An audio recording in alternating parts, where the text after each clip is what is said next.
And we're live. Anyway, talking about prudent things, Kyle. Oh. We're talking about the Bible. And I know Tucker isn't saved, so Damn it, hopefully Tucker. this compels him. So today I'm going to tell the story of Samson. My Now, mom loves this Samson segment. is an Old Testament figure. And most people think, I know Samson, can't cut your hair, gets with Delilah. Nay. They don't know the whole story of Samson. And strong man. It's longer, but there aren't necessarily more lessons. You got to look for them. So it begins in the prequel stage of Samson, going to his parents. So as with many things for the Jews, they did something that pissed God off, and God said, fuck you, you're going out of my presence again, go be slaves to some other people. And so they're some time into that, all the Israelites and Jews are really upset and just waiting for that next judge or prophet to come down and pull them out of this muck. And so one day, this guy named, the fuck was his name? Manoah, we're going to call him Mano from now on for short. Mano and his wife were just a random poor couple of Jews, very poor Israelites. And one day an angel came down in angel form to Mano's wife and said, hey, you're about to give birth to someone who's going to totally change the direction of this tribe. And she's like, oh, that's awesome. And he says, yeah, it is. Now, all you got to do is make sure you don't smoke, don't drink, don't eat any grapes, nothing fermented, no mixed fabrics. You're a Jew, you know the rules. She Shellfish. goes, yeah, I know. I got it all planned out. Just don't do any of that, and then you'll have a son. He's going to do some fantastic things. Angel poops away. She goes back to her husband, Mano, and is like, you will not believe what happened. And I'm going to read in the NIV Bible, the New International Version. This is exactly what she says, and I'm going to say it in Trump's voice because it makes sense. A man of God came to me. He looked like an angel of God. Very awesome. That's what she said in the Bible. She goes up, says it was very awesome, and the husband goes, oh my God, so all you got to do is like not drink or smoke or anything, and then this kid's going to come out good? She goes, yeah. He goes, all right, well, like, what do we do afterward? Like, when the kid's here, how do we raise him then? She goes, oh, I didn't ask him that. Shit. Like, should we call him back? It's like an angel. You can't call him back. And so he goes to the temple, prays, and goes, please send someone else here and tell us how to raise the kid. Like, we get it. Don't make a little fetal alcohol syndrome baby. But after he's born, how do we make sure he becomes a good dude and does all the things you want?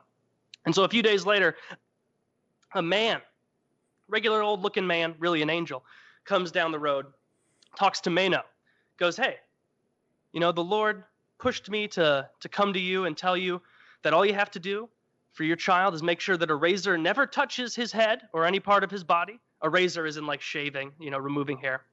And also make sure that your wife abides by all those rules I said before. And he was like, okay, yeah, it's not that helpful, but you are just a guy. You're not an angel. So I guess this is how God wants me to figure it out. Okay, whatever. He doesn't know this guy's an angel. He goes, well, at the very least, let me be hospitable. Stay with me for dinner. And the angel, who's not letting on, goes, no, I don't want to stay for dinner. He goes, I insist. You must stay for dinner. And the angel goes, if you're going to, or I have a goat. We'll kill the goat and we'll eat it together. He goes, I'm not going to stay for dinner, but if I do stay, as you're asking me, take that goat and sacrifice it to the Lord. And Mano is like, oh yeah, like this goat, like my only goat. You want me to burn my own? Do you look around? We don't have a lot of goats. We've got one goat. This is our food for the next month. Can't be fiddle fucking our goats to death. Yeah, no, we have one goat. Like I was planning on eating this for a while, but yeah, I guess I'll just burn it. I'll just burn it for God. Because you're telling me to. Have you looked around my house? Have you looked around my 1-bedroom dirt floor thatched roof house? Do you smell salmon in here? We don't have any fish. That's my wife's Bronze Age pussy you're smelling. It's horrible in here. We have nothing to eat, and you're asking me to sacrifice this goat and burn it to you. And so he goes, he burns the goat begrudgingly, and he also burns some grain with it because the Lord is notorious for needing a side. And after all that is burned, the guy just leaves. They're hungry. And 9 months later, out pops happy Samson, ready to take on the world. And as with most Bible stories, it doesn't talk about the childhood. It goes straight to the adulthood of the character. So now we're like early 20s, like pussy slaying Samson. Like he's got long hair like a rock star. And so he's Fabio. He's perfect. He's Fabio. Picture him like that. A little more matted and nasty. And a beard, because you can't shave anywhere. And so Jew. He is No manscaping. Yeah, and so he is. Oh God. He's trolling around this city of Timnah looking for Strange, and he comes across this lady, And he's totally infatuated with her. He fucking loves her. And so he goes back, but she's a Philistine. That's the problem. She's not Jewish. She's a Philistine. And they are very much in competition with each other right now, these two tribes. And the Philistines are much stronger and larger. And so it's not something you want to tango with. And so he goes back to his family and he goes, hey, I found this woman. I want her as my wife. So I need you to go there and get her for me, because that was back when women were treated appropriately as property instead of like having to pretend to care about what they say. And so now they go, the dad goes, oy vey, son, you're going to go and find someone who's not Jewish? My goodness. No, there's plenty of good women right around here. Look at Rachel. And he goes, Rachel, she looks like a fucking sundial with that schnoz. No, I'm not going for Rachel. I'm going for that Philistine woman, that sexy bitch right over there. And so the dad goes, okay, yeah, I'll back that. He goes back to the family on the way. Goes back to the woman's family he's interested in order to relay to her that, all right, wedding's on. And on the way, he's by himself.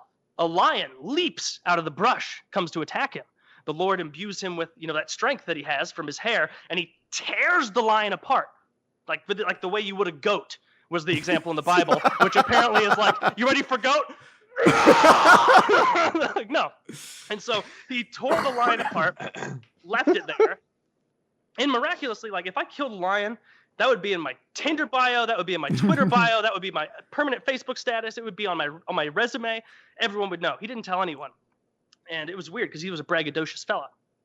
And he continues on, tells his woman, hey, wedding's on, I got to go back to my people, grab my posse, my friends, family, and then we'll meet you back here, have the whole shindig.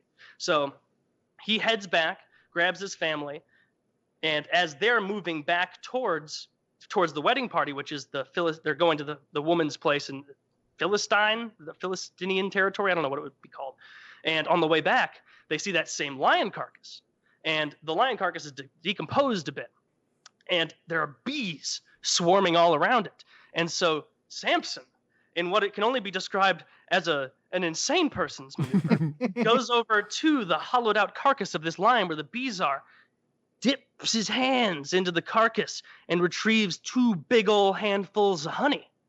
And so the rest of the walk there, he's eating honey out of his hands on the way to his own wedding. And to set the stage, this is a man who lives in the year 1, who has never showered. He has never been allowed to cut a hair from his head, and he's eating honey out of his hands on the way to his wedding. There's never been a stickier human being in history than Samson on this walk. It's like, it's not bad enough that you have, I live 500 years before Christ shits every day. You're going to eat 2 handfuls of honey on the way to your wedding? You goddamn maniac. And so he eats his honey. It's disgusting and sticky by the time he gets there. They get there, though, and it goes off without a hitch for the most part. Like, Samson's dad was, like, pissed because he was like, you're going to associate with these uncircumcised folks? But Samson, like, convinced him. He's like, Dad, believe it or not, it never crossed the minds of these savages to bring a sharp stone to the genitals of young boys. It's like, that's horrific. It's terrible. It's like, I'll get over it, And so they get over it, and they have the wedding. It's a nice little occasion. And after the wedding, they're all sitting around in a powwow. And Samson goes to the relatives of his wife, the Philistines, and goes, hey, I'll tell you a riddle. And if you can riddle me that, I'll give you 30 outfits of linen. If you can't figure it out, though, you got to give me 30 outfits of linen. And they're like, seems like a pretty reasonable thing. All right, let's do it. And so he tells the riddle of, and I read it, out of the eater, something to eat. Out of the strong, something sweet. Now, obviously, this was him talking about out of the eater, the lion, honey comes, that's sweet, and out of the lion, something strong, something sweet, like that kind of shit. But it's cheating.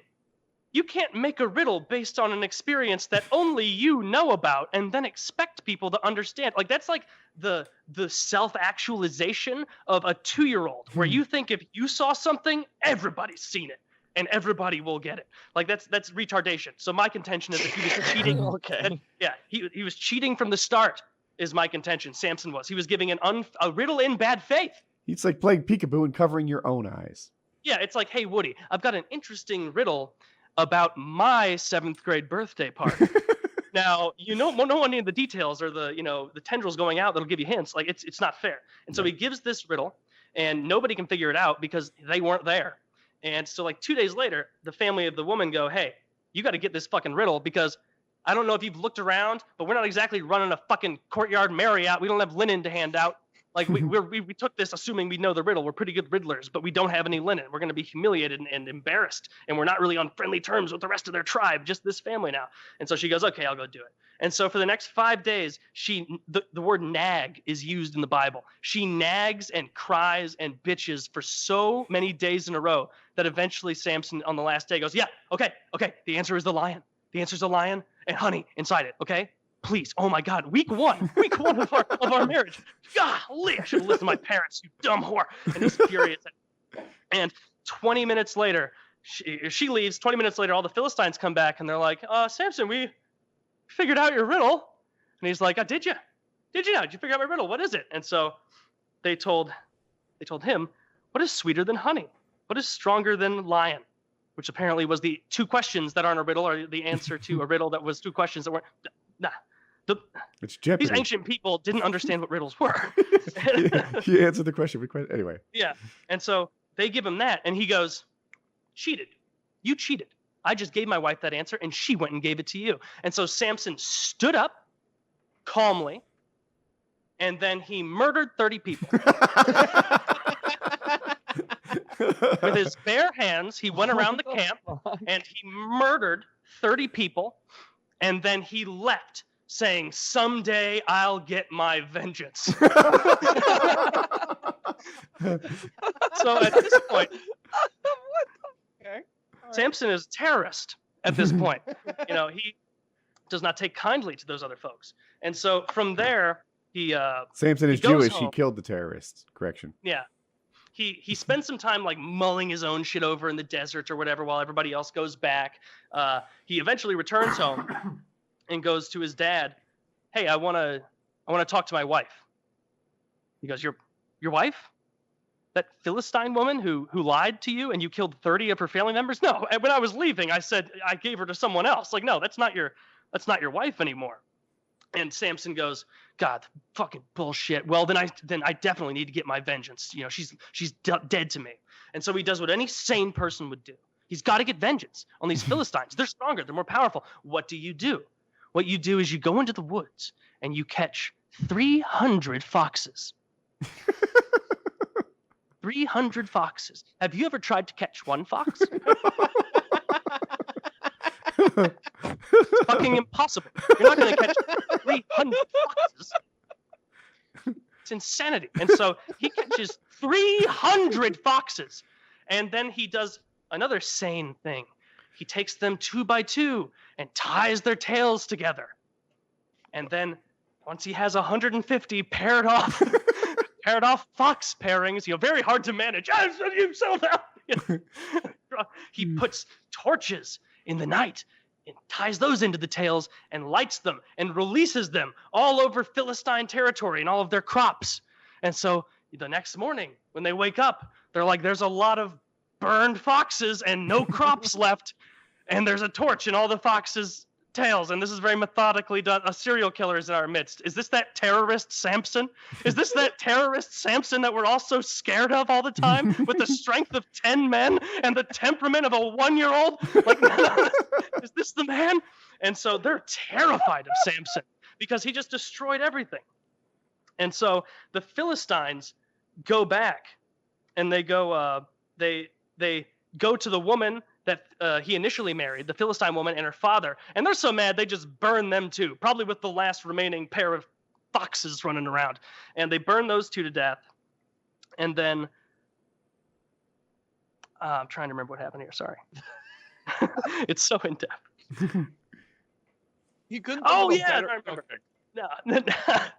Now, yeah, you couldn't just throw torches. No, he had to tie. You didn't want to throw a torch when you could swing 2 foxes around like a madman and hurl them. But and after he did this, after he did all the fox shenanigans, he went and retreated into a cave in the wilderness and just hung out there. And so after that, all the Philistines, like a few thousand of them, are like, "This is horse shit. We are marching to the Jewish camp of Judea." and we're going to make them give us Samson. So they march over there and they go, where the fuck is Samson? He just tied a bunch of hundreds of foxes together and burned our crops down after killing 30 of us for cheating on a cheat riddle of his. And they go, we don't know where he is. Frankly, we'd be happy if you caught him. He's causing a lot of mischief and he's not reflecting well. He's terrible PR. We're a very small tribe and he's causing a lot of mischief out there and people keep coming up to us. And they go, okay, well, we believe you. We're going to search anyway. They search. They go, all right, we totally believe you, but we're way stronger than you. So while we're here, we're just going to conquer you. And they're like, fuck, we should have seen that coming. And so they got conquered right there too. And so then 1,000 Jews from Judea go to that cave and they go to Samson and they go, we got to turn you in. And Samson's like, you couldn't turn me in if you wanted to, but here, how about this? You tie me up and you bring me back there to those thousands of guys and you say, we got him. We got the guy for you. He's right here. And then I'll burst out of there. And then they go, yo, dude, that's an incredible idea. And then like Noah, you can throw him a sword. And Ezekiel, you can throw him a shield. And Samson goes, no, I'll use the jaw of an ass. And then they all go, yeah, whatever you want to do, man. Just remember, like, we're on your team. And he goes, yeah, jaw of an ass. This is a good idea. And so they take him over there, bound up, and they get him close enough to the Philistines, and they go, here he is. And he gets close, and he bursts out with his ass bone jaw and smashes 1,000 of them to death. 1,000 people he murders with the jawbone of an ass. Well, he was right. 1,000. Yeah. Yeah. And as they're watching it, Ezekiel's like, well, we appear quite the fools. he really didn't need the sword and shield. And so after he's finished massacring 1,000 people dripping with blood, not like in movies like Braveheart or Predator where there's like drips of their own blood a little bit. I mean like half a second after you get out of the pool, that level of drippage in blood, there's a snail trail of all blood types smeared around this land. And he comes back up to them, and all the Jews are like, frankly, Samson, half an hour ago, we were ready to turn you in. Never before has there been such a political turn in an environment. Raise your hand if you don't want Samson to be in charge. Everyone wants you to be in charge, Samson. And so Samson, dripping with blood, decides he's going to be in charge. And so after that, though, he decides he needs a little more, just a touch more vengeance. Jesus Christ. All they did was cheat on a riddle, for fuck's sake. Dude, that's all throughout the Old Testament. They'll be like, and someone of the Ammonites stole a goat. And the Jewish Old Testament God is like, and he smote 50,000 of them for it. And it's insane. But it now gets to the point that people are more familiar with.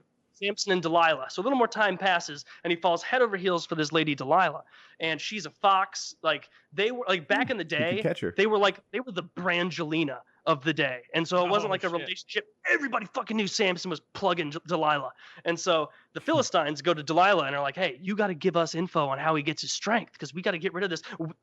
We're rightly looking for vengeance here. We've lost thousands of people to this madman. Look at that. We don't know where he is. We're whispering right now. He's terrifying."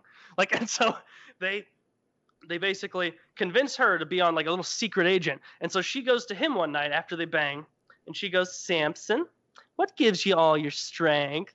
And he goes, "Well, if they'd only known to tie my hands with 7 unused bowstrings, they would have never had that problem. I would have been as weak as any other man." And so during the night, she tied his hands with 4 unused bowstrings, woke up to, or 7, I'm sorry. 7 unused bowstrings, and the Philistines are there waiting, ready, anticipating picking him up, and he wakes up, bursts out, and murders a dozen or so of them. This time in self-defense, fair enough. Yeah. And then I guess they go back to bed being like, why I oughta, to Delilah. And then the next day, he tells her this rinse and repeat. Why would you lie to me last night? And he doesn't ask, why'd you try to have me murdered and captured? He just goes with it because he's an idiot. And he goes, all right, well, if you use like brand new rope, that'll get me. They've only ever used rope on me. That's why I can burst out. And so they do that. once again bursts out, and the 12 anticipating and terrified Philistines are murdered. They're like, we know what happens here, guys. We didn't want to be here. Oh, we're group 2? It's always group 3 or 4 that gets them. Like, and that's, we saw what you did just now. I don't. oh. The bodies are still here. Samson, I told you to move them. And so he murders all of them. Then I guess Delilah once again gets off scot-free. The next day he tells her, if you braid my hair in this way, I'll be helpless. So she does that. The third group of a dozen or so Philistines stand up. He's like, I'm not even tied up this time. Wah, wah, wah, wah, wah. And it beats the shit out of him, kills him. And then finally she badgers him enough that he goes, my hair is the source of my strength. If you cut it off, I got nothing. Jesus Christ, will you shut the fuck up? Like, Samson has terrible choice in women, but it's good to see some things never change. So the next day he's sleeping, or next evening he's sleeping. She snips his hair off. Then the Philistines come in, and he stands up to fight him, and he's just a normal dude now. He doesn't have his superpowers. God said, I'm only interested in lustrous locks. You know, that's all I'm in for. And so they come in, they pin him down, they immediately gouge his eyes out and blind him. And so he can't be a threat anymore. And then they drag him off and they give Delilah all sorts of sweets and spoils. And so then they take him blind and beaten and a regular man, and they put him on a grain mill where you're just like what they would use donkeys for. Like you're just pushing this thing around and around and around. And he does that for months. And I guess everybody forgot, let's give this guy regular haircuts. Because a couple months later, there's a big Philistine celebration, much similar to when we caught Bin Laden. like everybody's like, yeah, we got him, yeah. Like they're all in this big, beautiful building, all the Philistines. There's 3,000 people on the roof and all the elites underneath. And they say, bring out Samson, bring him out, bring out this murderer. And they're jeering at him because everyone there has someone they know who's been murdered by this animal. And they put him up there, they throw stuff at him, and they go, get out of here. And he collapses. You know, his hair's gotten a little longer, though. And he stands up, still blind, and he goes, please let me lean up against a pillar. And so they put him up against a pillar to lean there. And he summons God and says, God, with my last act, please let me bring this down upon the Philistines. And so he puts one hand on one pillar, one hand on the other, and he uses his last bit of strength and collapses it and murders another 5,000 Philistines with his final breath. Well, and this is the story that I used to guide my entire life. In the words of Kyle. Yeah. Seems just. Yeah. Tucker wasn't a believer before that story. No, but now, the first 5 minutes of that story, I was like, I'm bored. And then Samson, he really just kept going, huh? I wonder if after about 7,000 murders, if he felt like he had gotten revenge for them cheating on the riddle yet. I can't believe somebody would cheat on this riddle. Yeah, if there was ever a time to think, man, the Bible is what a wonderful story that could be animated and made into. It's now. I want to see an animated Bible series. That and Job. I'm pretty sure it was. Oh, was it? It was a movie, a live action movie. I saw it. I don't want a live action. I don't remember movie. quite like that. I want Old Testament that one took animations. so long, but I wanted to start from the birth.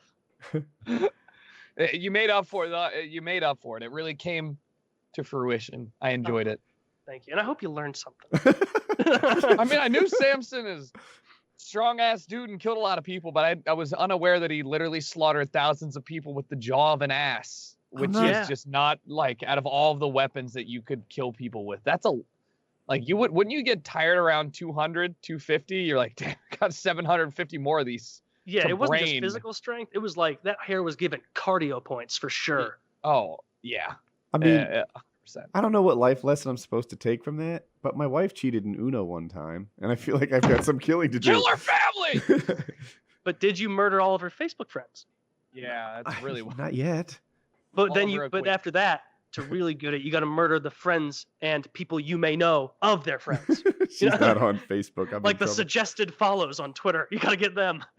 I Thankfully, outlined a little Bible tale for us. It's been a hot second. Oh, I'd love that. What are you going to regale us with today, Taylor? I was gonna do Easter, but I wanted to do something a little less common knowledge. And so, are either of you familiar with the tale of Shadrach, Meshach, and Abednego? And Abednego. Wait, say it again. Shadrach, Meshach, and Abednego. Yep, Yes. it's Kyle does know it. I went to church.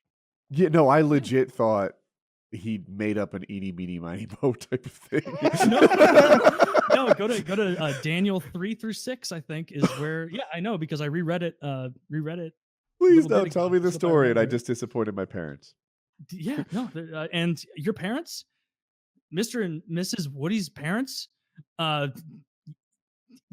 dare you to find one thing wrong with this. One factoid wrong with this. So basically, Shadrach, Meshach, and Abednego, 3 Jews hanging out in the Old Testament. And this is one of the many times that the Jews or the state of Israel was just getting, or maybe Judah at the time, I don't fucking remember. They were just getting butt fucked by whatever powerful people there were at the time. There were the Babylonians, like Assyrians, like all throughout the ages. This was a Babylon time. And so they were under the thumb of King Nebuchadnezzar, the original Chad. And King Nebuchadnezzar he had his hanging gardens of Babylon. Like they were the most powerful empire in the world, in their known world at the time. And he had all this dope shit. And he had so much extra gold sitting around that he was like, you know, it would be tight. I'm going to build a 90-foot solid gold statue of like myself or some like guy who's kind of like me there, or some, you know, god. They don't even like really say what it was. And so he built some dope ass statue, gold, 60 cubits high and 6 cubits wide. And I looked that up. That's like 90 feet high and 9 feet wide. Like a cubit is apparently like 1.5 feet. Okay. So this is a lot of gold. It's a real flex on the rest of the world. And so he builds this, and he's so stoked on it that he invites all of his, I don't remember all the words, I read them down, all of his officials from the kingdom, governors, senators, satraps, I assume some kind of mayor, judges, treasurers, everybody from every corner of the Babylonian kingdom, all the high-ranking, you know, hullabaloo people show up. And they're like, you're right, King Nebuchadnezzar, this is really cool. And he's like, it doesn't stop here, guys. Anytime you hear music from, and I'll read this list, I'll just read what the town crier said. Nation and people of every language, this is what you are commanded to do. As soon as you hear the sound of the horn, flute, zither, lyre, harp, pipe, and all kinds of music, you must fall down and worship the image of the gold king Nebuchadnezzar. And so, first of all, pretty sure a lot of those instruments are made up. And so he sends all the governors and everybody back. They relay that same message. And Shadrach, Meshach, and Abednego, they weren't just like 3 random Jews walking around the street in like shitty ass sandals. They had like not the overruling part of a province, but they were like a couple levels down. They still had nice houses, nice shit. Like they weren't in poverty or anything. And pretty much immediately, as soon as this town crier said that, he added an addendum, which Nebuchadnezzar also instructed, where he's like, and make sure they also know anybody who doesn't bow down as soon as all these made up instruments start going, they're going to be brought back to me. They're going to be brought in front of me, and I'm going to burn them alive in a really cool big furnace I also made. And believe it or not, that was compelling to most people. That got them on board. And so as soon as they heard the zither and the lyre, boom, right down, like almost like Mecca. They're like, even if you can't see it from whatever province they're in, they're like, I'm not risking some ancient cop finding me and ratting me out. I'm aiming right there and praying to Nebuchadnezzar. Right. Shadrach, Meshach, and Abednego say, fuck you. They don't say, fuck you. They say, no thanks. No, thank you. Their overseer goes to King Nebuchadnezzar, goes, hey, Neb. Neb goes, don't call me that. He goes, I understand. He goes, King Nebuchadnezzar, these 3 Jews, they're not bowing down. Did you tell him about the furnace thing? Yes, I led with the furnace thing. Yes, of course I told you.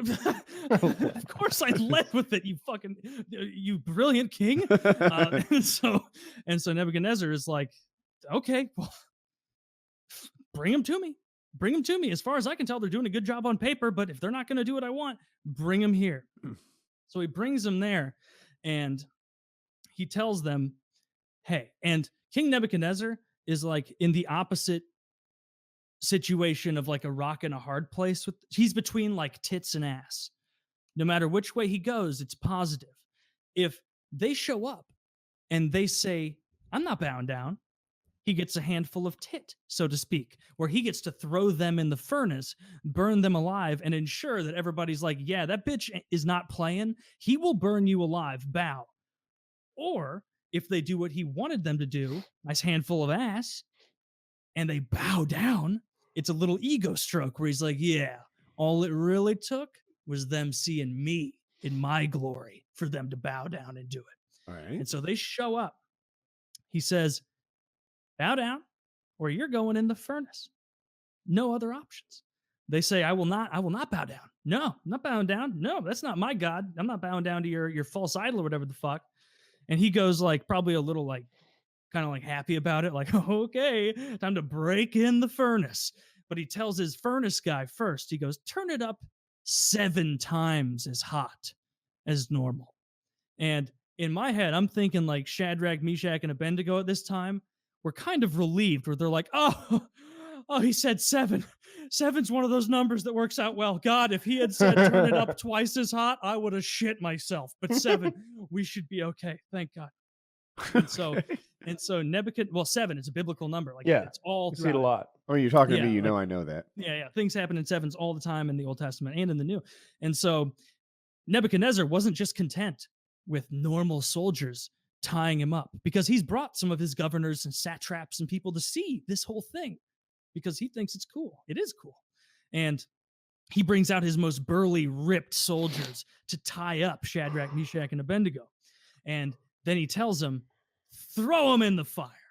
And he says that the fires were so hot that when they went to open the furnace to throw the 3 Jews in, that the men throwing them in themselves died. And so he wasted a bunch of juicy man muscle just in trying to get his point across, which I wouldn't have done. I would have used worthless soldiers, but what do I know? I'm no Neb. And so he throws them in there, and he's sitting on his cool gold throne, the extra gold that was left over from the statue, just kind of watching. And I guess there's a fucking window in this furnace that you can kind of see what's going on. And so after a couple minutes, he's like, pure, what? I see. How many Jews do we, Shadrach, Meshach, Abednego? Was there another one? They got goofy ass names. Was there 4? There's 4 people standing in there right now. Well, don't take them out yet, because even if it is their God, maybe he'll run out of magic and they'll eventually burn. You know, like maybe he can only stave off the flames for so long. So he leaves them in there a couple more minutes to simmer. Becomes clear God's not going to run out of magic. And so he goes, take those guys out of there. Take them out of there. And so he opens up the furnace. The three, Shadrach, Meshach, and Abednego come out totally unscathed. It says they don't even smell of fire. Are they They don't naked? even smell like they've been there. No, their clothes were fine too. And so they all come out, and all the governors, the satraps, everybody's there. They're looking. And so King Nebuchadnezzar has to pull a World War II Italy, where they switch sides and pretend they've been on that side the entire time. And so he goes, wow, your guys' God is really cool. I'm on board. You guys don't have to worship this statue. Everyone, we are keeping the statue. It looks awesome. We don't have to pray to it, but you're not getting, we're not getting rid of it. That's fine. You go in the furnace. You're not protected by their God. We're keeping the statue. Does anyone not want to keep the statue? We're keeping the fucking statue. And so he keeps the statue. And then also he's talking to Shadrach, Meshach, and Abednego and being like, wow, your God's like legit real. My gold statue didn't do anything but shine brightly. And so he asks them about their God. They kind of have a little back and forth. And then because King Nebuchadnezzar still has to appear hardcore, he goes, all right, we're all following the Jewish God now. And anyone in my kingdom who questions the Jewish God, I will have you and your family cut to pieces and your homes razed to the ground. And everybody's like, 40 minutes ago, we were talking about the statue. And so everybody unanimously is like, yeah, whatever you say, dude, we're all on board with the Jewish God. I don't want to get cut to pieces. And then to end it all, he gives Shadrach, Meshach, and Abednego a raise and a promotion. So what did we learn?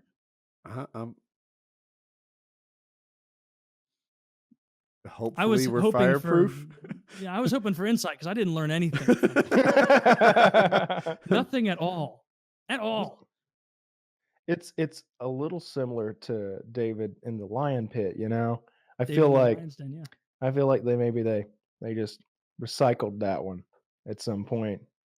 You know, they probably did. I mean, if you think about it, they're like identical stories, right? Except you got lions instead of fire. You think that like one scribe or whatever prophet back in the day was writing that, and his scribe's like, "Oh, this is very similar. I'm British. This is very similar to David in the Lion's Den." He's like, "No, it's not.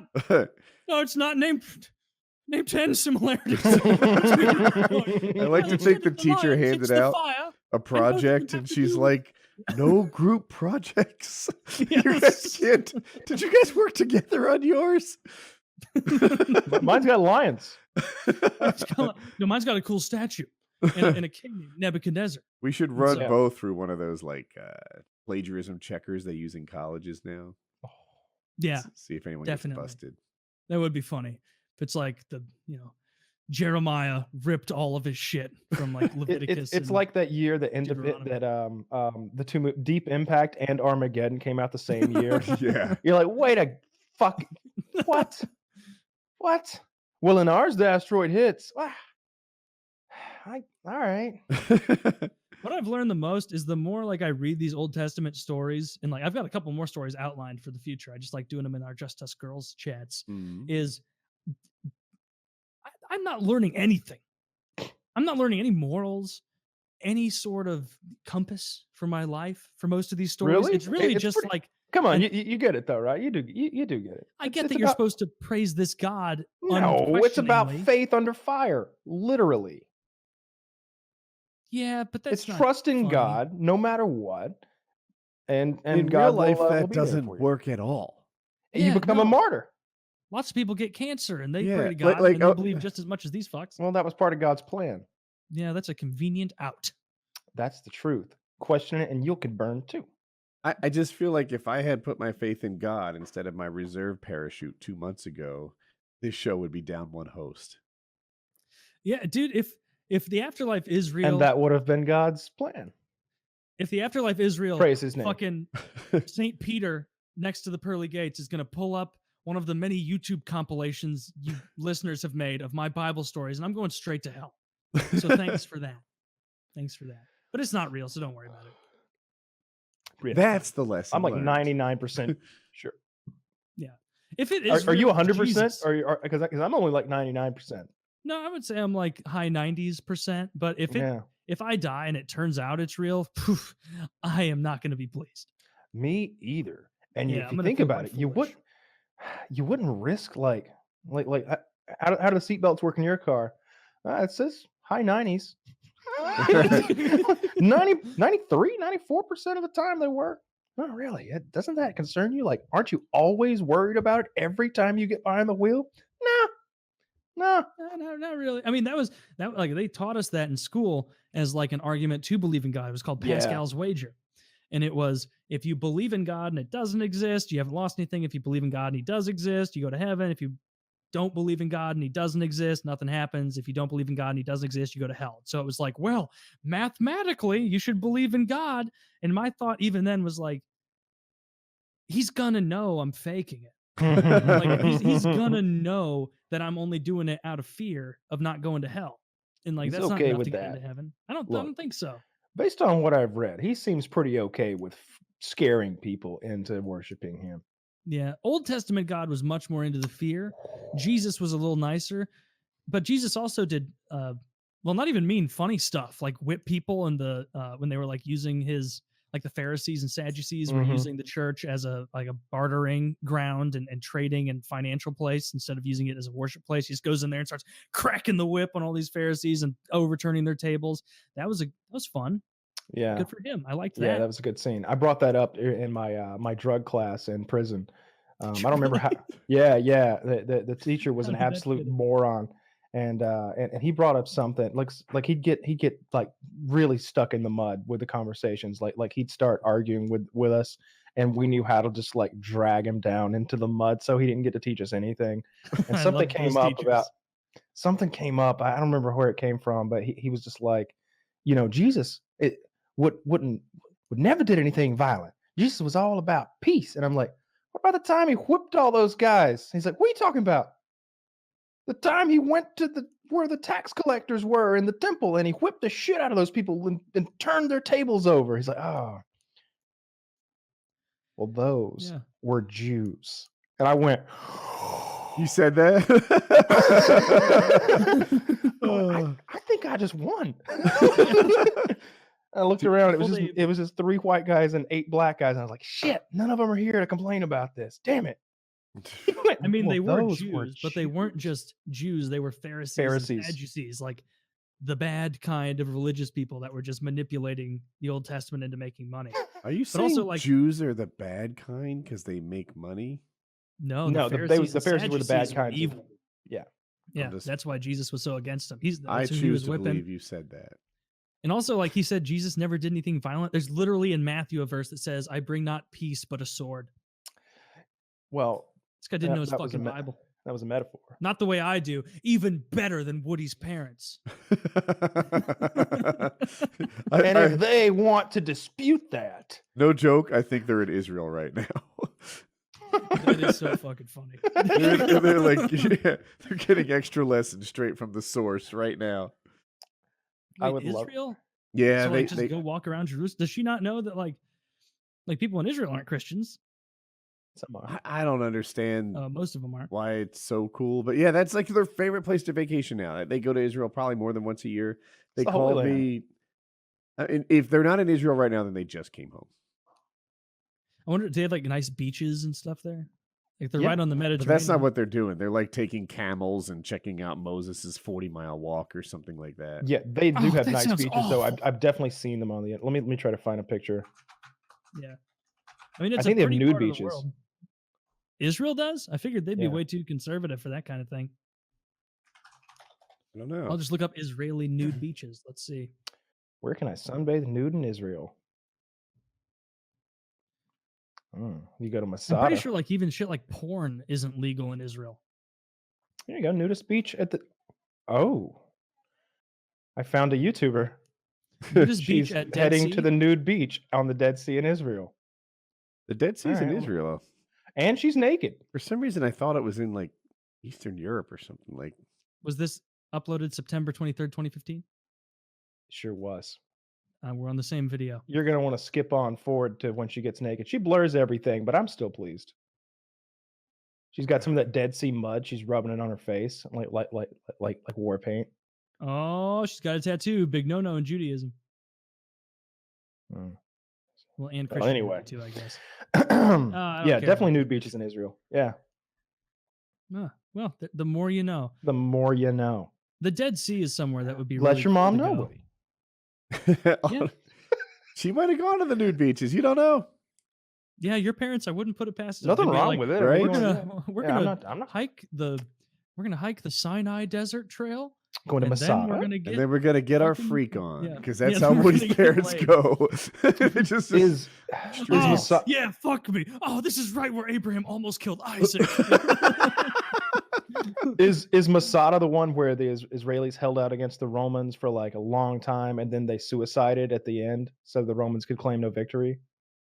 I don't know. Is this a Bible story or is this like in the middle area, like where the Maccabees were? Well, I don't know my Bible that well, but I thought that was the story of Masada. Masada. It would make sense because Mossad's like their CIA, so it makes sense they name it after something like that. I don't. Well, that's the Mossad. I don't know if that's. I mean, maybe Masada. I don't know. Yeah, You say that's what happened. I yeah. say Masada. So, let's call the whole thing up. No. Let's see. Yeah, in 66 AD, Masada was a Roman garrison. A group of Jewish extremists overcame it and settled there. In the next several years, more people joined them, and then there was a siege led by Lucius Flavius Silva in 72 AD. It lasted about 2 to 3 months, and it culminated in the construction of a siege ramp and tower to try to get at them. But it seems like 960 Israelis held out for a really long time, like over a year or something like that. And at the end, they did like a mass suicide so that like the Romans could claim no victory. That's a really cool story. I can't believe I've never read about this. That might be a fun one. Also, like what'd you say? Flavius fucking whatever the hell. Yeah. Romans had cool names. Sick fucking names. Why can't we? Do you guys want to hear about Moses Oh yes. and the story Oh, we therein? do. Now, Queb, you come from a heathen place far, far away where you Yes. don't follow the scriptures. So The what? some of this, the scriptures of the Lord, the Bible and shit. I'm just being No. a dick. Yeah. So this is a very long story, so I'm going to have to abridge some certain parts. I mean, So I know Moses.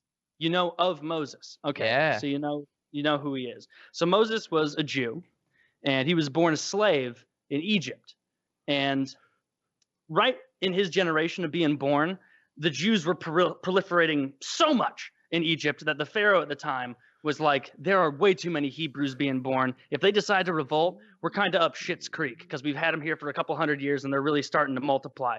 So what we're going to do is we're going to kill all the firstborn males that are under like 2 years old. And so he sends his soldiers out to pretty much every little hut everywhere, starts killing all of the little babies, pulling them from their mother's teat, all the rest. And Moses' mother is like, fuck, I can't let this happen. So she takes some tar, puts it around a wicker basket, and then puts Moses in there, hands the basket to her daughter, Moses' older sister, and goes, go and put this in the Nile River quick before the guards get here. We can't let them know. So she runs over to the Nile, puts Moses in, and then kind of hides in the reeds and watches.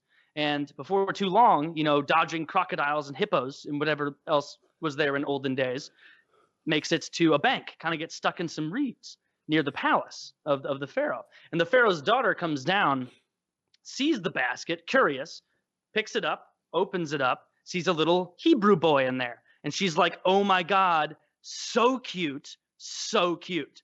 And so she picks up the baby, goes back to the palace, and she's like, Dad, can I keep it? I know literally last night at dinner, you were like, we got to kill all the little Hebrew boys. But what is one little baby Jew going to do? Please, can I keep it? Please, please, please, please, please, please, please, please, Dad, please. He's like, all right, you can keep the one baby Jew, but that's it. No more. And she goes, thank you so much. It's all I ever wanted. And so they raise Moses as an Egyptian prince. But of course, Moses knows the whole time as he's being raised, you are a Hebrew. That's who you are. But we're raising you special. And so on and so forth.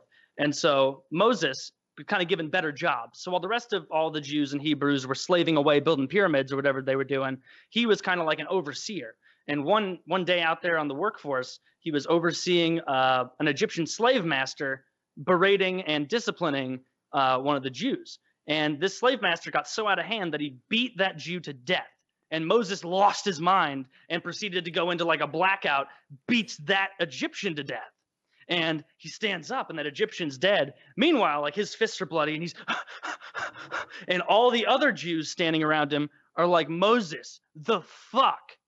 We're the ones who are going to pay for this, dude. Like, you're in a good enough place. Like, we're in trouble. Moses is like, I get it. Totally my bad. But I got a piece because I'm out of here. Like, they're going to kill me. And so he starts going into the desert, trying to get away. That's where the burning bush story happens. I'll tell that very quickly. He comes across the bush. The bush goes, Moses, hey, it's me. And he goes, oh. He goes, oh, no, it's just God. And he goes, oh, all right.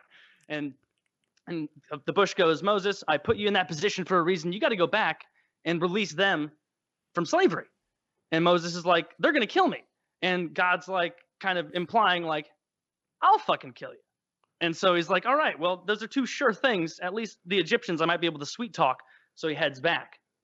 He goes back and meets up with Aaron, his brother. And Aaron's kind of his like right-hand man, prophet kind of dude. And so before any of the plagues and all that start happening, he goes up, up front to the Pharaoh. And they get into the chamber and everything. And God had told Aaron, hey, throw your staff down in front of the Pharaoh if he gives you any guff. And he'll be very impressed by what I'm about to do to that staff. And so they get in there pretty cocky, pretty confident. And Moses is like, hey, God told me you got to let all of the Jew slaves go. And the Pharaoh's like, why'd you even come back, Moses, first of all? And second, no, eat shit. Not a chance. No way.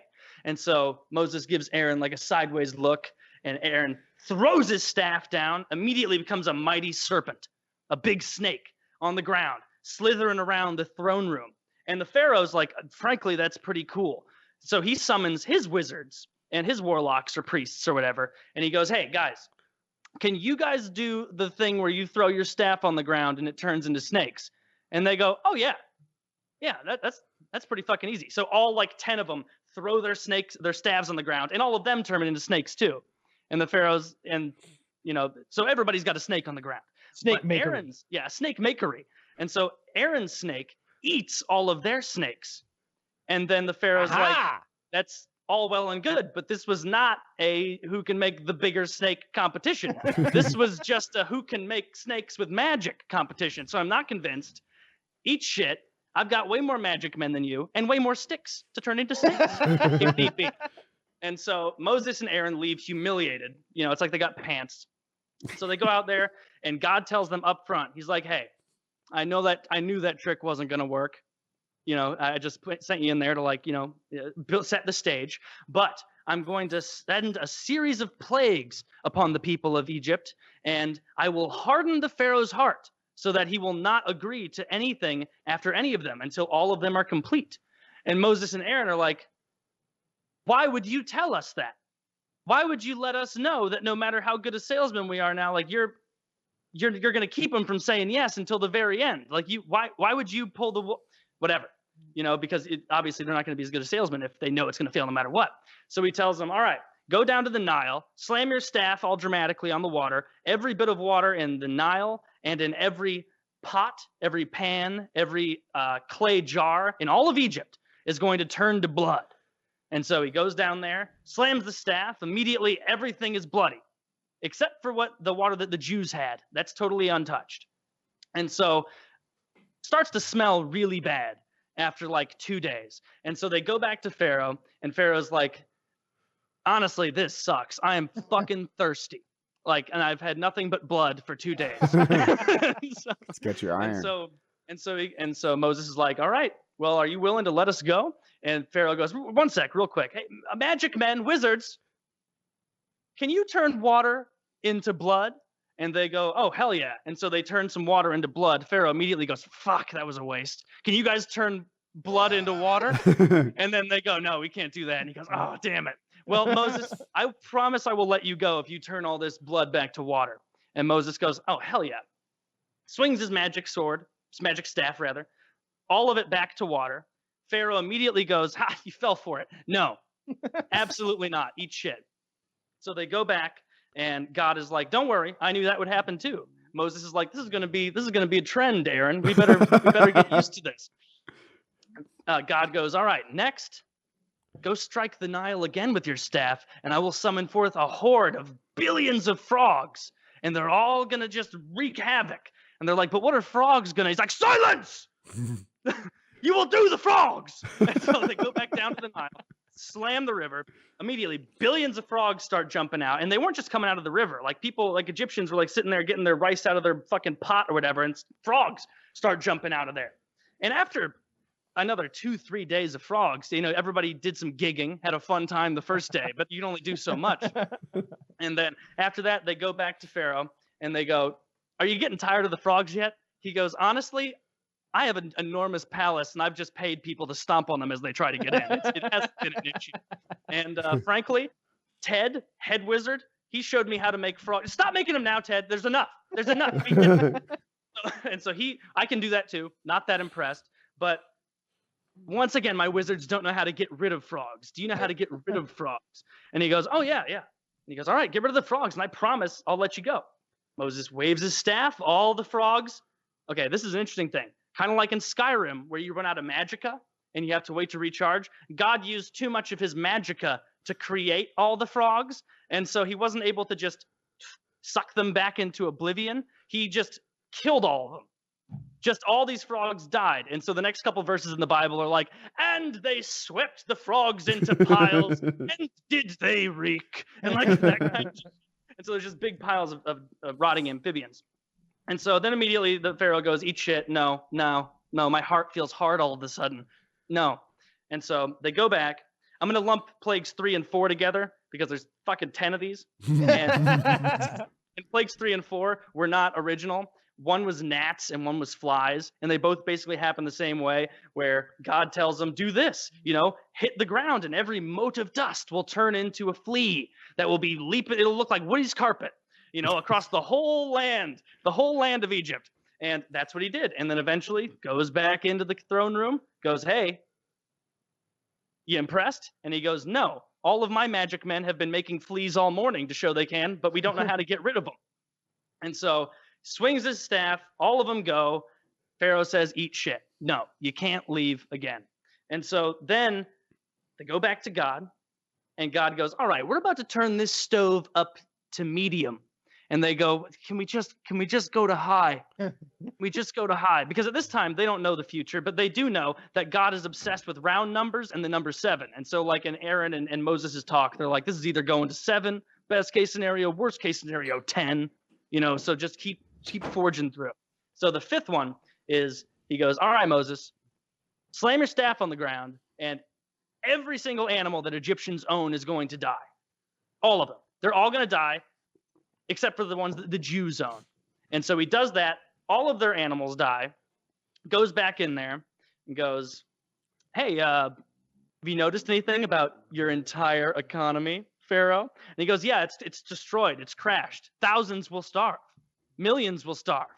We have no more animals. And they go, yeah, that sucks. And then he goes, all right, well, bring all our animals back to life, and then I'll let you go. And then they're like, actually, that's one that we don't know how to do that. Even God can't bring that back. And he goes, all right, well, then fuck you. Get out of here. Sends him back again. Then God goes, all right, they've been very uncomfortable in their lifestyle, but physically they haven't felt the burn. So Aaron, I want you to walk down to the Nile, grab some fine sand on the beach of it, toss it in the air, and everyone in Egypt will be stricken with boils. And so throws it in the air. Everyone in Egypt has boils, terribly. And after a couple days of the boils, shows back up at the Pharaoh's palace. Goes, hey, all of us Jews are looking fantastic out there. Nice olive skin, looking good. Noses for shade. Everything's going well. And he goes, well, for me, it's been terrible. Moses actually asked, he's like, hey, where's all the magic men? Where are all your magic men? And they go, well, actually, they got hit extra hard with the boils, so they called in sick. And so their magic men are out. Like they can't compete anymore with this. Pharaoh promises him, he's standing in front of his throne because he has so many ass boils. It's impossible to sit. Oh. And he says, I promise you guys, I promise you, I'm in my head. I know I'm going to say you can go as soon as you get rid of these boils. I promise. And then the boils are removed by Moses. And then immediately Pharaoh's like, I want to say you can go, but the only thing that my heart is so hard. Like, I don't know what's going on. I'm trying to, here, listen to this. I'm trying to say, yes, you can go. No, you can't leave. Did you hear that? I'm trying so hard to say, I guess you guys can't go. I literally can't. And of course, Moses and Aaron are like, yeah, because you're getting fucked with by our God, who's kind of a cunt. And God already told them at this point, hey, the only reason I'm keeping this charade going is because I need people in the future to be able to look back and go, man, the Jewish God does not fuck around. Like, and clearly he doesn't. Like, Moses should have went up there and been like, hey, this our God who's on our team made us cut the tips of our fucking dicks off before we could join his club. What do you think he's going to do to you? He's going to butt fuck you. He doesn't give a shit about you and your people. But as soon as the boils are gone, God hardens Pharaoh's heart again and Pharaoh is forced to say, no, I can't let you go. And so then God goes, all right, you need to go back to the Pharaoh again and tell him to tell every Egyptian that there is a hailstorm coming, the likes of which this country's never seen. And anyone who is outside, who's Egyptian, when this storm hits tomorrow, will die. All of the remaining animals you have, if you have any, will be struck by lightning or hit with hail. And most of the Egyptians were like, dude, this guy's 6 for 6 so far, so I'm staying in tomorrow. But a couple cocky ones were like, oh, what does he know? Osiris will protect us. And so they're like out there like trying to get their animals back up. Hailstorm comes. Everyone who's outside dies. Like these are, Moses was telling them up front, these are going to be like cantaloupe-sized, hail. And they're like, what's that? And he's like, oh, fuck. Like a melon, a fruit. And so after 2 days of that, goes back in. Pharaoh's like, this is ridiculous. Like, my entire country's collapsing. like everyone. I've lost hundreds of thousands of people. People are starving to death. Please, please leave. Just stop this storm. Stops the storm, and like a switch, once again, God like hardens his heart, and Pharaoh goes, no, you can't leave. Can't leave. Nope. And they're like, are you sure, Pharaoh? And he's like in the eyes of someone in a movie who like has their mind controlled, where he's like, please get out of here. Get out of here. No, you can't leave. No, like doing that kind of shit. Very fucked up. Very, very fucked up. And so then goes back again to God, goes, all right, what do you have for him now? What can we possibly do? And God goes, locusts. Locusts. I'm going to send locusts on him. And Aaron and Moses are kind of like, that's your third bug-related That's what I was thinking. And I'm confused in this because it seems like 4 times we've already destroyed all of their food, right? Like we killed them all with this, we killed them all with that. What are we doing other than creating craters for us to walk through on our way out of here? Like what's going on? He goes, obviously that part didn't happen in the Bible. You don't talk back to the Jewish God. And so locusts come. Frankly, a lot of the Egyptians were probably happy to see them because they could eat something. You know, suddenly these frogs were like, bring the frogs back. Like that again. But they ruin all the rest of the crops. Hundreds of thousands of people are starving. Goes up to the Pharaoh, says, can we go now? Pharaoh wants to say yes so bad. Gets rid of it. Pharaoh can't say yes. God forbids him from saying yes. He hardens his heart. So then he goes back again. The 9th one, which was basically the way this like climax worked, is that God was like building, like stroking himself, getting near climax. And when he got to the hail, that was like edging, you know, where he was about to come, but he couldn't finish there. He has to get to the round number. And so then he had to like ease himself off a bit with the locusts. And then the 9th plague, which was darkness, where he just makes everything dark for 3 days straight. Day and night, total darkness. The only light is a beacon from heaven on the Israelites' area where they are, because they're still untouched. They're hunky-dory, good to go. A lot of resentment from the neighboring Egyptians, though. And so after 3 days of that, you know, Moses has to stumble back into the palace. He goes, hey, we can't even, Pharaoh rather goes, hey, we can't even grow the crops back because there's no light. Please turn the lights back on, Moses. Turn the lights back on. Moses turns the lights back on, only to see Pharaoh sitting there, this right in his face, going, hell for it again, idiot. And then sends him back out there. And he says, or no, that's a bit later. So he goes back out there, and then God's ready to climax by now. He's ready to come his wrath all over the people of Egypt. And so he goes back, and God says, hey, we're about to amp this up. It's number 10. All the firstborn children of every Egyptian will die. All the firstborn animals of every Egyptian animal will die. Aaron and Moses, like, there haven't been any fucking animals in 5 plagues. Like, they're gone. And so comes back. There's like way too many verses of God going to Moses and saying, all right, need to make sure the Israelites get this kind of goat, get this kind of sheep, do this, don't eat the bones, make sure you put the right amount of blood on the threshold of your door. And so the point of that is that God was going to send the angel of death to come into Egypt, and any house that didn't have blood of a 1-year-old male pure lamb or goat on the top and sides of the doorframe, anyone who had that would be passed over. That's why it's called Passover for the Jews. You know, they're celebrating not being murdered by their vengeful God. And so angel of death goes through, murders every single firstborn child in all of Egypt. The way they describe it in the Bible is that there was not a home in Egypt where someone had not died. Every house in Egypt, because it didn't matter, like if you're 50 years old, but you were the oldest of your kids, you're dead. Yeah. You're dead too. Like if both your parents were firstborn, sorry, little Egyptian boy, you're dead. Like your parents are dead and your older sibling's dead. And so it describes the wailing for a while in the Bible. And it says it was a wailing unlike anything that had been heard on this earth before. A wailing, a gnashing of teeth, and for the sadness that these people felt. And it wasn't the elite of Egypt. Every Egyptian, from pharaoh to slave, because they had more than just the Jewish slaves. And so some poor fucker from Babylon, who was also a slave, it's like, oh no, not my kids. Or like wherever the fuck he's from, up to Norway, grabbed someone, brought him down. Doesn't matter.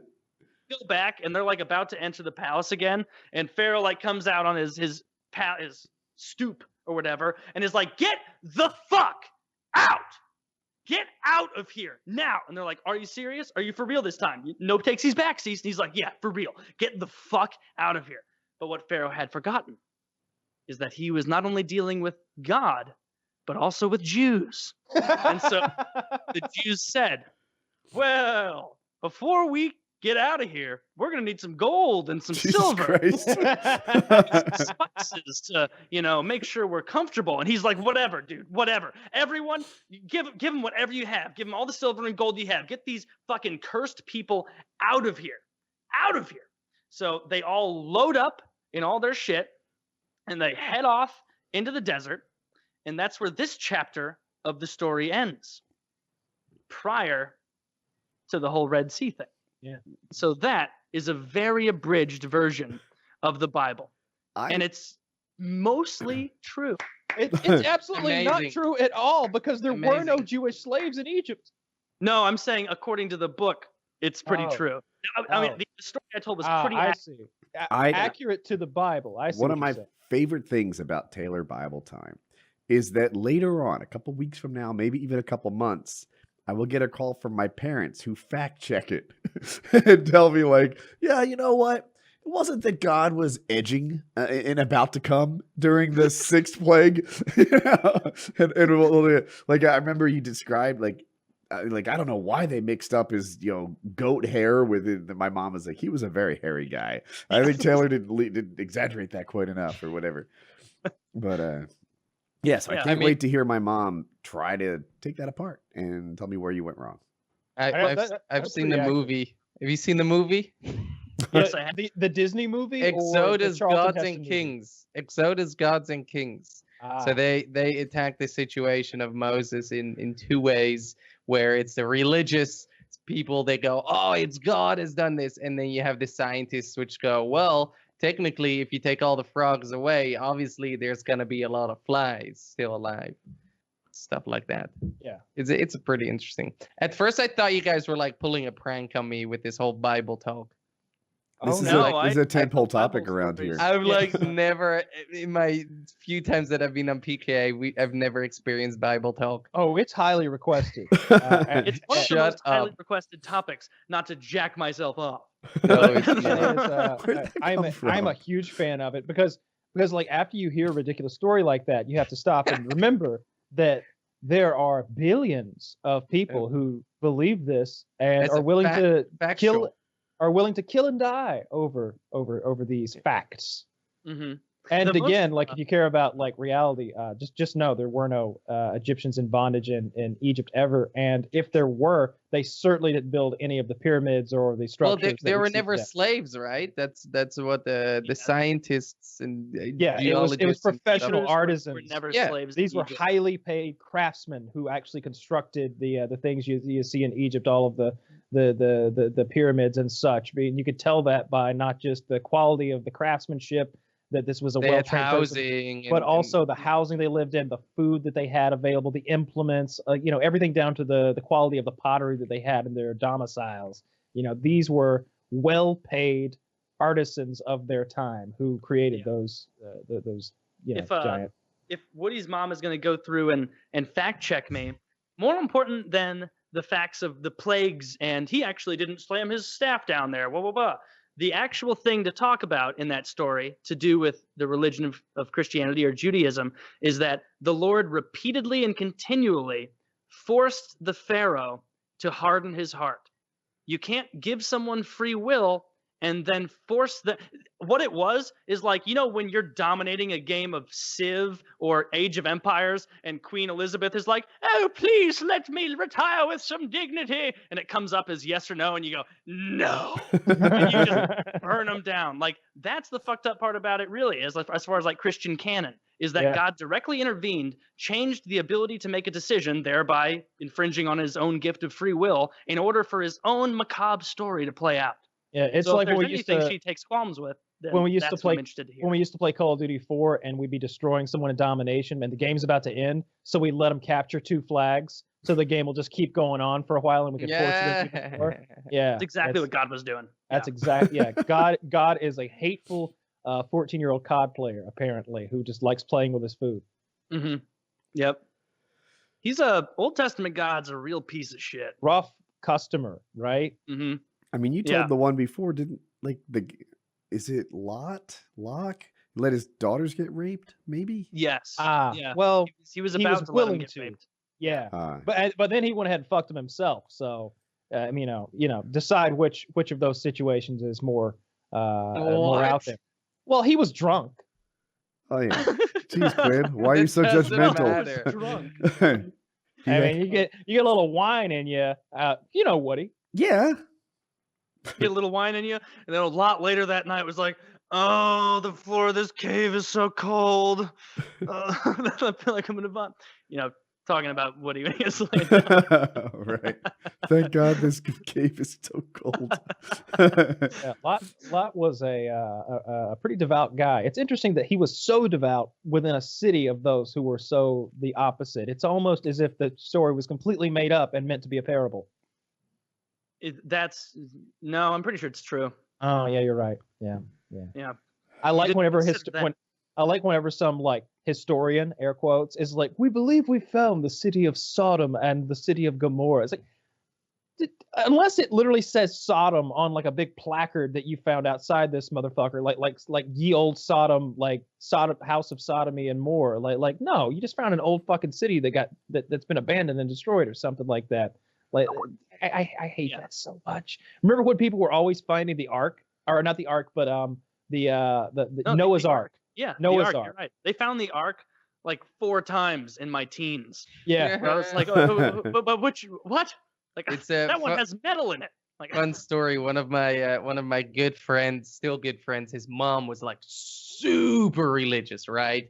So she would go to church, and then the pastor is like, you're not allowed to wear jeans. You can only wear like dresses and stuff like that. And she's like, okay. And then does it, right? Throws out all her jeans. And then he comes over and he goes, your son? Yeah, that computer of his, it's the devil's inside of him. Demons are inside of him. And she like believed it and was like, so what do I do with his computer? And he's like, give it to me. I'll make sure that the demons, they go away from your son. Yeah. And she would come up to me and be like, Jordy, like, you know there are demons in here, you don't go to church. I'm like, listen, like I was 14, 15. I'm like, I don't believe in any of that stuff. I respect you believing in it, and I'm down to have a conversation, but please show me any proof that any of these stories that you just told me is actually real, and I will research it, and then obviously I'm super open to actually believe in something. And she goes and links me this shady article on like Yahoo News of like Noah's Ark has been discovered in Syria or something like that. And I'm like, what? It's just like it's not. Yeah. It's fake. It's like prove. You know it. how boats made of wood stay together for 5,500 years? No, that doesn't work that way. And then the story ends pretty funny. Sad at the same time. She realized at one point, she's like, well, the son's like, well, I want my computer back, and she's like, well, okay, I'll ask for your computer back. And then it turns out that the pastor obviously sold it and cashed in all the money and was doing it to like 20, 30 other people. And then she's like, fuck this shit. So can I see your iPhone? Did she become less? This was before iPhones. It's full of ghosts. Did she like move away from the church because of that experience? Yeah. Because and did she move away from God too, or just the church? I think she's still religious, but she's like wears jeans now again. So one step in the right direction. Oh, she's a moderate. Like, not that crazy. Yeah, she's a pants wearing Christian, one of the good ones. Pants wearing Christian. Do you guys know anything about Isaac, Jacob, and Esau? Isaac and his sons, Jacob and Esau. No, they sound like Bible names. They are absolutely Bible names. They were Jews, and or maybe this was before the whole. No, they were definitely Jews. Hebrews, yes. So basically, this is Old Testament, and so if you hear anything in this where you're like, that doesn't sound like Jesus, be like, settle down, like it hasn't changed yet. It'll come around to that. So basically, this is when old school rules apply. Isaac, he was old, he was dying. It was in Jesus, way before Jesus' days, and so this is when was like, oh, you had your kid and you were 72 when you had him, because people lived to be super old then. And of course they did. In the Bible, yeah, they lived to be hundreds of years old. I had no idea. Yeah, people like lived very, very long back then. And so like it was like, oh, Isaac beget whoever when he was 82, or like whatever it is. And Isaac he knew he was going to die soon. And so he's laying in his dying bed and he goes, to his son Esau, the older one, who was known for being big and hairy and the huntsman. And he goes, Esau, I don't know when I'm going to die. I need you to go out. I need you to hunt for some game and then make me a delicious meal. Bring it to me. I'll eat it. And then I'll give you a blessing. I'll bless you this day forward, And so Esau is like, all right, absolutely. I have to go do this, because this isn't like a blessing of like, Hail Mary, full of grace. This is a real deal blessing. Like it's an actual, think of it like an anointing. Spell.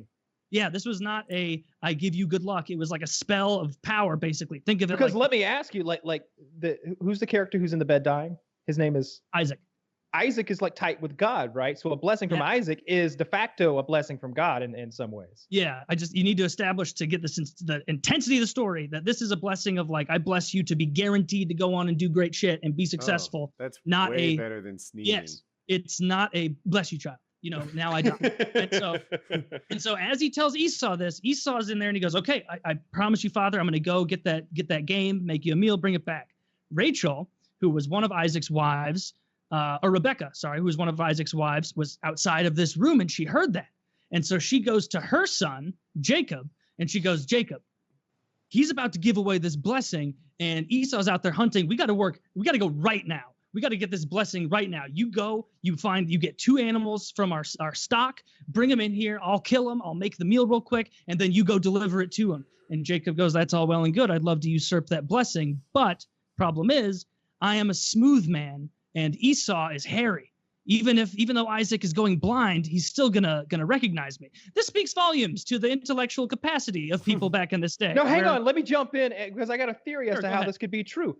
I think that he's blind, right? I think that the father is blind at this point. Isaac is so old that he's having to squint. He can barely see anything. He can't see them, so he knows his sons by touch. You take just like remember Ray Charles. He had to get rid of the fatties, right? So when he met a woman, he'd take her hand and he'd wrap his hand around her wrist, not her hand, and he could tell by putting his hand around her wrist if this lady was fat or not. So I think we got a similar thing here. He's feeling for that hairy arm, and he knows who he's got. Kind of like that, where Jacob goes, I'm a smooth man. My brother's hairy. He's going to know. Rebecca's like, no excuses. We're making sure you get this blessing because you're my only kid. And so we're not letting this hairy fucker Esau get it. And so he goes, fine. He goes and he gets the animals, brings them back, slaughter them. She's cooking them up. And he goes, when I go in there, he's still going to know it's me. Like it's my voice. I'm not hairy. And so she goes, I'm going to go get 2 goat skins and drape it over your neck and then over your hands. Over your hands. Yucky. As if feeling goat skin on someone's hands, whatever. And so he puts the goat skin on. He goes into Isaac's hut, and he goes, Father, I'm here. And he Esau, is that you, my son? You sound of Jacob.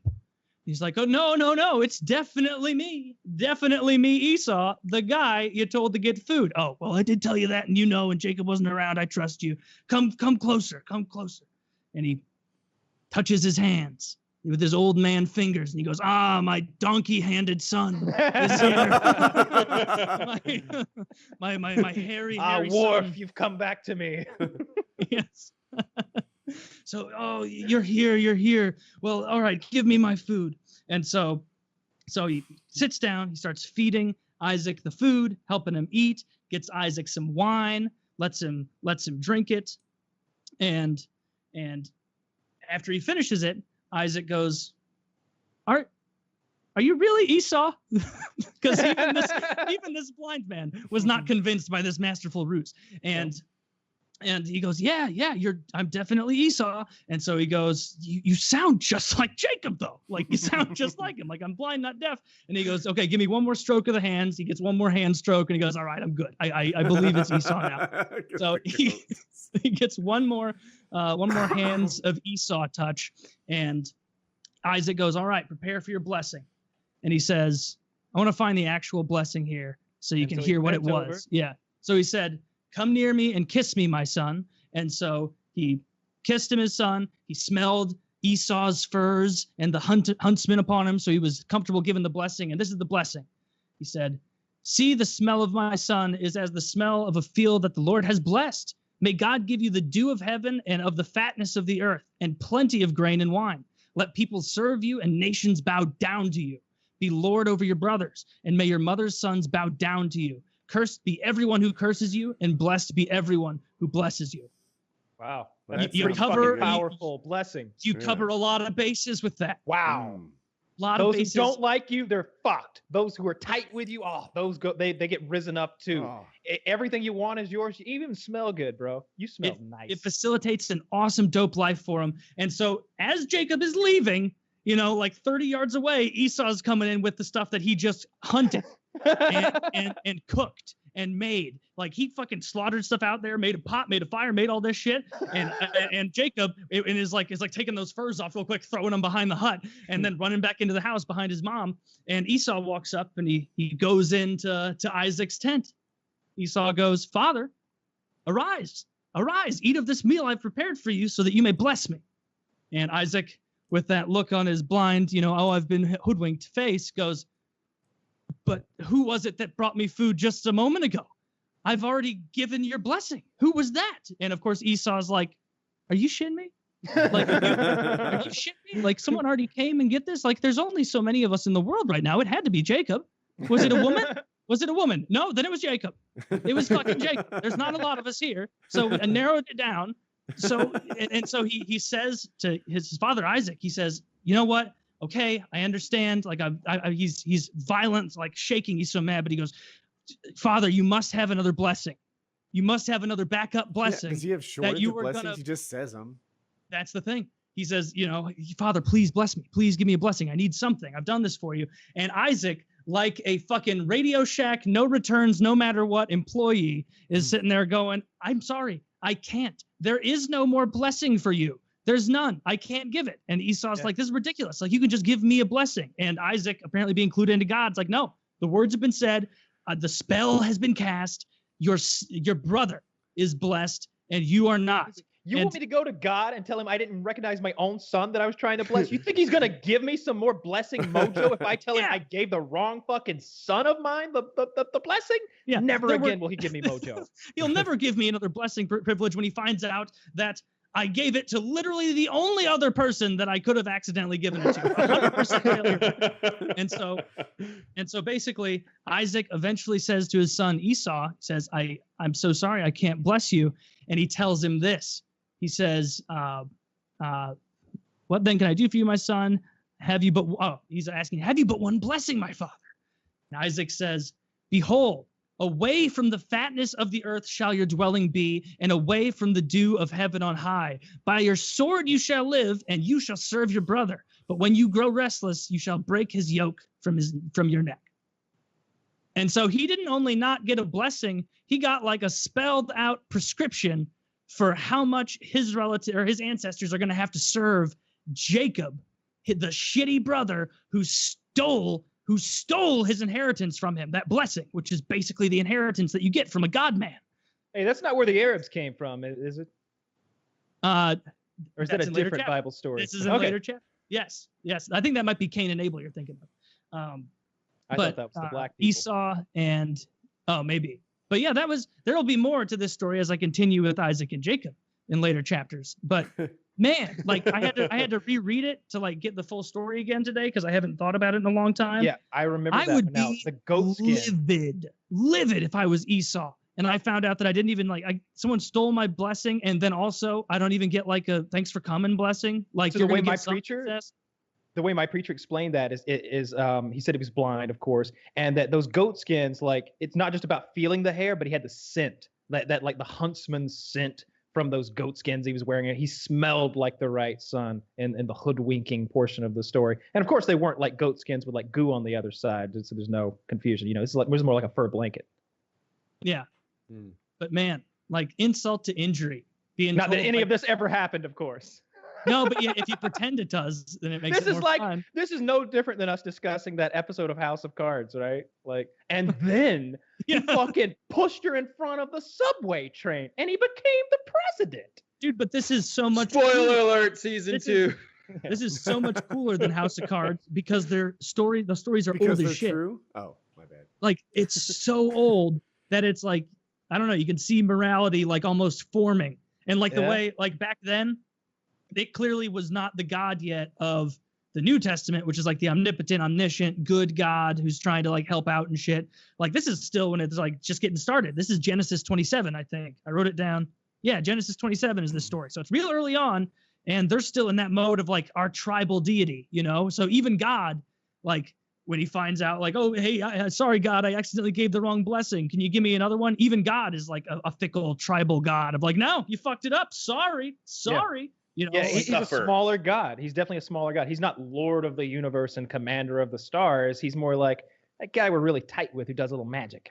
Yeah, it does a little magic. Let me tell you about 30 seconds of regret there, son. Yeah. Men for ages will experience that. Man, these Bible stories, it's the only way to live a good life. I still want to hear like some more about Jonah and the whale, because I don't think I actually ever heard or have read the Bible verses like So like the real. Do you want me to tell you, Jonah? No, because I know the basic story. But I want to. Are you prepared to tell the story of Jonah? I know Let enough me about tell Jonah to say it. Maybe you can fill stuff in. So basically, Jonah was one of those prophets, right? Where prophets had a ton of power back then. They were just God's messengers. And so God went to Jonah and said, hey, I need you to go to Nineveh and tell them that literally everything they're doing in their lives every day is evil. And if they don't stop, I'm going to destroy this entire city and kill all of them. And Jonah goes, honestly, there's not a good track record of people who show up in Nineveh telling them not to do this shit. Like almost like literally, yeah, all of them die. They all get crucified or murdered or something horrible or drawn and quartered. Like, I'm not going to go be that guy in Nineveh. Screw that. And so obviously Jonah is like, I'm running away. I'm running away from God and from home. And so he goes down to the docks, pays a fee to get on there, doesn't fully explain who he is. They know he's a prophet, but they're not of the Jewish religion. And so they don't really care. You know, they're doing their own thing. They say, all right, come on board. He hops on board. They start sailing across just away from Nineveh. He doesn't know where he's going. He's just trying to get away from Nineveh. They get out there in the middle of the waters, and the most heinous storm breaks out, that to the point that even though Jonah is down below, everybody up top is throwing a fit. They're freaking out. They're all like weathered sailors trying to survive, and Jonah's down there sleeping. And so someone comes down there and goes, Jonah, you're sleeping. Like, this isn't, you know, a fucking Ramada 2,000 years from now. You got to get up here and help out. Like, this is getting out of control. Come on. And so he goes up there, and the whole time it's like Jonah is the guy who clogged the toilet, that nobody knows it was him, and he is trying to help clean up the mess, to where he's like, you know, he knows it's him, and he's like, yeah, it is totally gross. Like, who did this? And like trying to clean it up. And he's trying to help. And eventually they're like, they get clued in a little bit more, because they realize, Jonah, you were running away from responsibility with your God. Like, you had to do something for your God, and you said no, and you ran away, and now you're on this boat with us in the ocean. You did that. And Jonah's like, I know, like, hindsight's 2020. And so Jonah is like, I'm so sorry about this, guys. Like, I'm still a man of my God. And so, you know, we'll work on something else. You know, let's throw everything overboard first. And so they start throwing everything overboard that they don't need to survive for like one more day to get to shore. It's still not enough to keep them afloat. And so they start casting lots, which is just rolling dice, to see who is going to be the person that they throw overboard, because they have run out of weight and they have to get this. It's either one of us dies for sure, or we all end up dying. And so they cast lots. And as they're doing it, Jonah's like, stop, I'm jumping off the boat. This is my fault. As soon as I jump off, you guys should be okay. God wants me, not you. And they're like doing that thing of like, oh man, are you sure? Like, hey, like, please don't. Hey, you come back here, Jonah. Don't you make us twist your arm. You know, as he's like jumping over into the water. And so he jumps over into the water. Instantly, storm subsides, stops. What happens beneath the waters that you don't know, all the people that were on the boat are just, you know, they continue about their merry way, having been basically transitively proselytized to that the Jewish God is the true God. And so And scary. And very, very frightening, which is important in tribal gods. They go on out. Jonah's in the water. God sends a giant fish, not a whale, because they didn't know that whales were not giant fish. They send a giant fish, swallows up Jonah. That's the part that everybody's familiar with. For 3 days and 3 nights, he lived in the fish's stomach. Basically, if you look at ancient drawings of this, you see what they imagined these beasts' stomachs to look like, almost like Woody's East Sunroom is what one of these things look like. Like just a very nice, spacious, not too many organs, mucking up the works, crowding it. It's just very, very nice. And so he stayed there 3 days and 3 nights until eventually the fish vomits him back up, pretty much right where he left off, as a way for God to be like, oh, look who's back. And so he throws him up. God tells him again, he goes, hey, Jonah, so we're not going to get into stuff. We both know what you did. You tried to run away. Like, I figured you knew I was God and I would find you. Like, this is a lesson that you should have known. You are a prophet. Seriously, though, I need you to get to Nineveh and tell them that everything that you're doing is going to cause them imminent death. I will destroy them if they don't stop having sex and sacrificing animals to Baal or whatever, other gods that they were, golden calves and the like. And this time Jonah's like, I have no option. I got to go. I got to go to Nineveh. So he goes to Nineveh. As he gets there, this is almost like a bit of a Shyamalan twist to this story. He goes in, gets up on his pedestal, shaking, so nervous because he knows what happened to every other person who goes into Nineveh, and says, it'd be like going on Bourbon Street and trying and stealing beers out of people's hands. Like, it's not going to happen. Like, someone's going to, bottle you or something. And so he gets up there, started spreading the word, saying, guys, if you don't stop, God's going to kill all of you forever, and your city will be gone. Miraculously, all of them look around and almost have a communal, well, we had a good run, didn't we, Nineveh? Like, we really got raucous, quite a bit of debauchery, sex, animals, the whole nine, but let's call it quits. This is the same guy who got swallowed by a whale, according to that other fisherman who, we all trust Jeff, right? So, so then they all actually listen. The whole city of Nineveh takes it to heart and says, we are going to follow God. We're going to get rid of this sin. And so at the end of it, Jonah comes out looking like a real retard, because the whole time God knew that Nineveh was going to come around. And it was almost like it was a test for Jonah's faith, But it does seem like they only came around because Jonah defied God and experienced the whole whale thing and let some Geneva or wherever the fuck people see that God was real, right? But you can't look that far into it. God cheated his own system. He's up there no, I'm not going to fucking make any magic for you to see so you'll worship me. Well, I might this time, though. Just maybe this time. He's ridiculous like that God.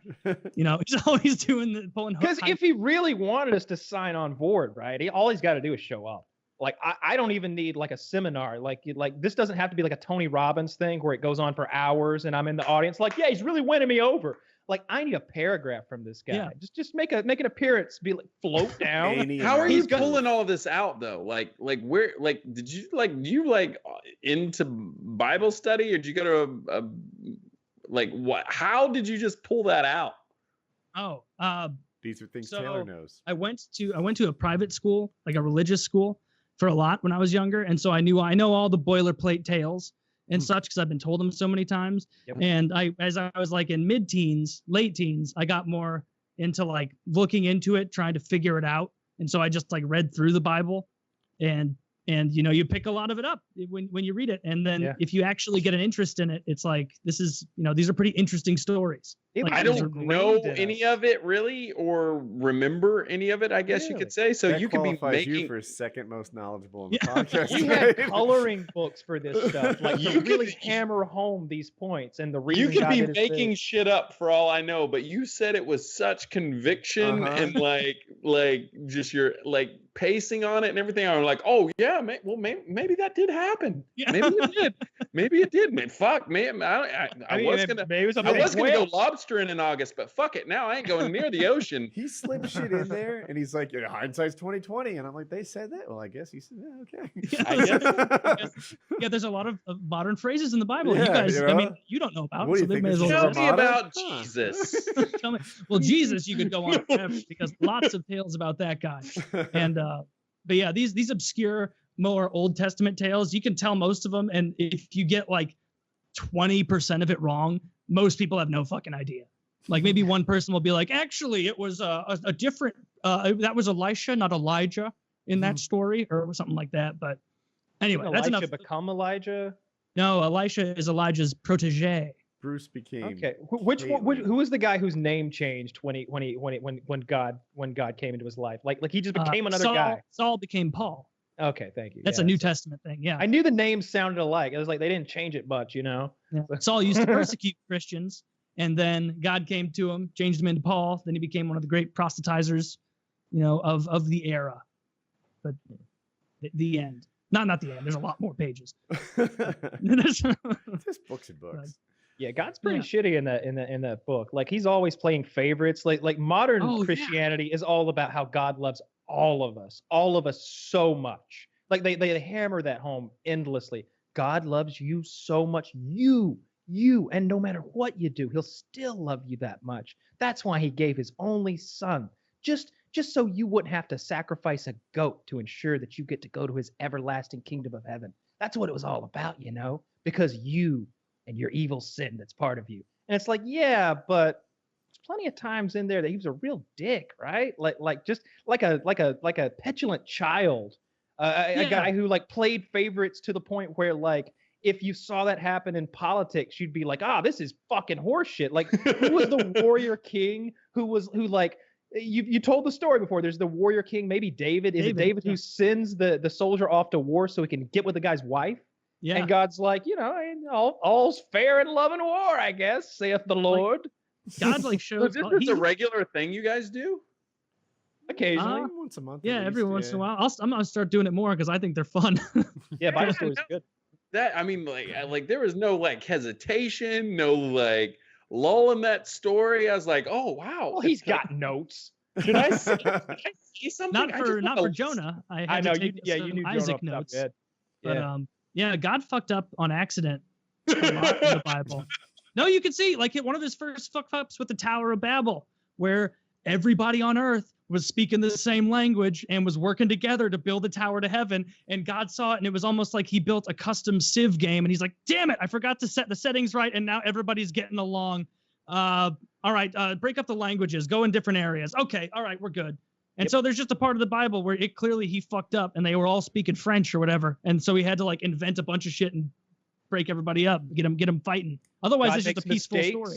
The whole way through, God makes mistakes and errors, and he plays favorites, and he's jealous, and he's angry, and he's wrathful, and he's petty to no end when you consider that he's supposed to be a God. Like he's petty for us. He is petty for a human being.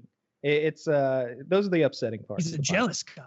Yeah, he is a jealous, and you hear that, and I'm saying this for you other two's sake. Like these are things you hear in church. He is a jealous God.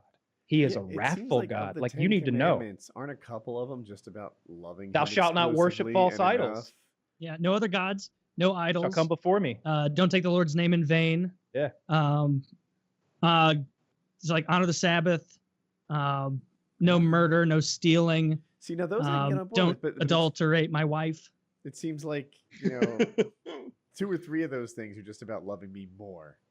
Like if they are commandments, like 30% of them are devoted to just fucking. So much of the Bible is there are huge in that moments. list. There are huge moments in the Bible where like everything stops because God doesn't feel loved enough. Like Moses comes down with the 10 Commandments, right? And they're down there worshiping the calf, and he smashes them. There's tons of like just people getting angry and like going like what did God? I always wondered like how did God feel about that, right? Like when Moses smashes the 10 Commandments. He made new ones. He did, didn't he? Yeah, he made them new. Like, but it betrays the time, you know, because it's like back in the day, you didn't want your tribal God to be the all-loving, all-caring, wants everybody as part of your group. Like, no, you want your God to be the insular, containing, we are powerful, we are mighty, fear us kind of God. Because guaranteed those Ammonites over there, their God doesn't want anything to do with you. Their God is a ferocious war God who wants them to succeed and drink your blood or whatever. So like to be tribal like that, you need a God that's fierce. And see, there you go again. You got stories about the walls of Jericho and like what we did to what the Hebrews did to the Hittites and all of those. When God decided that you were no good, and then he got behind his people Like there's just story after story of like cities being smoked, and God will like enumerate like what he wants done. He won't just be like, they're against us, they must die. He'll be like, and their children and their goats. And if you see a baby goat that was born on that morn, and he was born to evil, so you slaughter the baby goat as you would the adult goat. And he's like all this backwards talking that's like a metaphor for kill everything and everyone and salt the fields. Like he's not a friendly kumbaya kind of God. He's like you said, he's a war god, you know, and more often than not, he's all about destroying our enemies or protecting us. Yeah, but then when you get into like the Eastern Roman Empire with Constantine, and he politicized Christianity as the official religion of the empire. I wonder that was post Jesus. Because Constantine, it was more like everybody come into our fold and be a part of our team because I have this vast empire, and so obviously it's better if we can try and get everybody on the same page with some of this shit, you know. From the stories, it almost seems like Constantine was like maybe in like a fever dream was converted for reals though, right? Because he saw the cross in the air, right? Yeah, before he rode into battle. And then he rode into battle the next day with the crosses on his shields, I think, and they fucking won when they weren't supposed to win. And he was like, "Oh, Rome is Christian now." Yeah. Then you get then the popery leads from there. Yep. The papacy. Not the kind that smells good. Yeah. Popery. That's funny. The kind that fondles children, not the kind that smells nice in your grandma's house. I feel like the popes aren't actually fondling children. They delegate. I bet the old ones were. Oh, those old popes were like fucking vicious warlords. Like there are some scary popes back in the day. There were popes torturing people and fucking bitches. Like there's been all kinds of hardcore popes. Some of the popes were like through history were like if there's a list of the top 100 people, most powerful human beings of all time for their era, considering all those things, like, you know, if there's a point in history where there's 20 million people in existence and this guy ruled over 6 million of them, then he's a lot more powerful than Donald Trump is today, probably, right? Like he had complete sway over 1/3 of the population of human beings. Yeah. He's more powerful by a Trump factor. Just has influence. Yeah, and some of those popes fall into that category, like guys they're like, yeah, he's the Pope. He talks to God. That's where he just came from. He was talking to God. He's going to relay that to us, and we either do it or we burn in hell for all eternity. It's pretty simple around here. You know, if you're living like that, then kings and queens bow down to the Pope. In the church, like I wish I could know what their real, true, honest feelings are, right? Because you mentioned, right? Like, hey, God comes down here, does a little magic trick. I'm on board, right? Just come, give me something, and I'll believe in God as much as I believe in, you know, all my other neighbors and stuff, right? Like, because they're real. So let's say that you're like a cardinal or something, right? You're 76 years old. You've still never seen any evidence of God, unless you stretch it so much to believe that, like, you know, like I broke my window and then I found money between the couch cushions and that was an act of God because it paid for the damage. Like if you really stretch it, you know, to think that any good act or any good thing that happened was a, you know, or that if you prayed and then that outcome came out positively, then that was God. But of course, if you prayed and the outcome doesn't come out positive, then it was part of his plan, and you just need to pray harder. So you know, you're a cardinal. What's really going on in your head? You've never seen any evidence of God.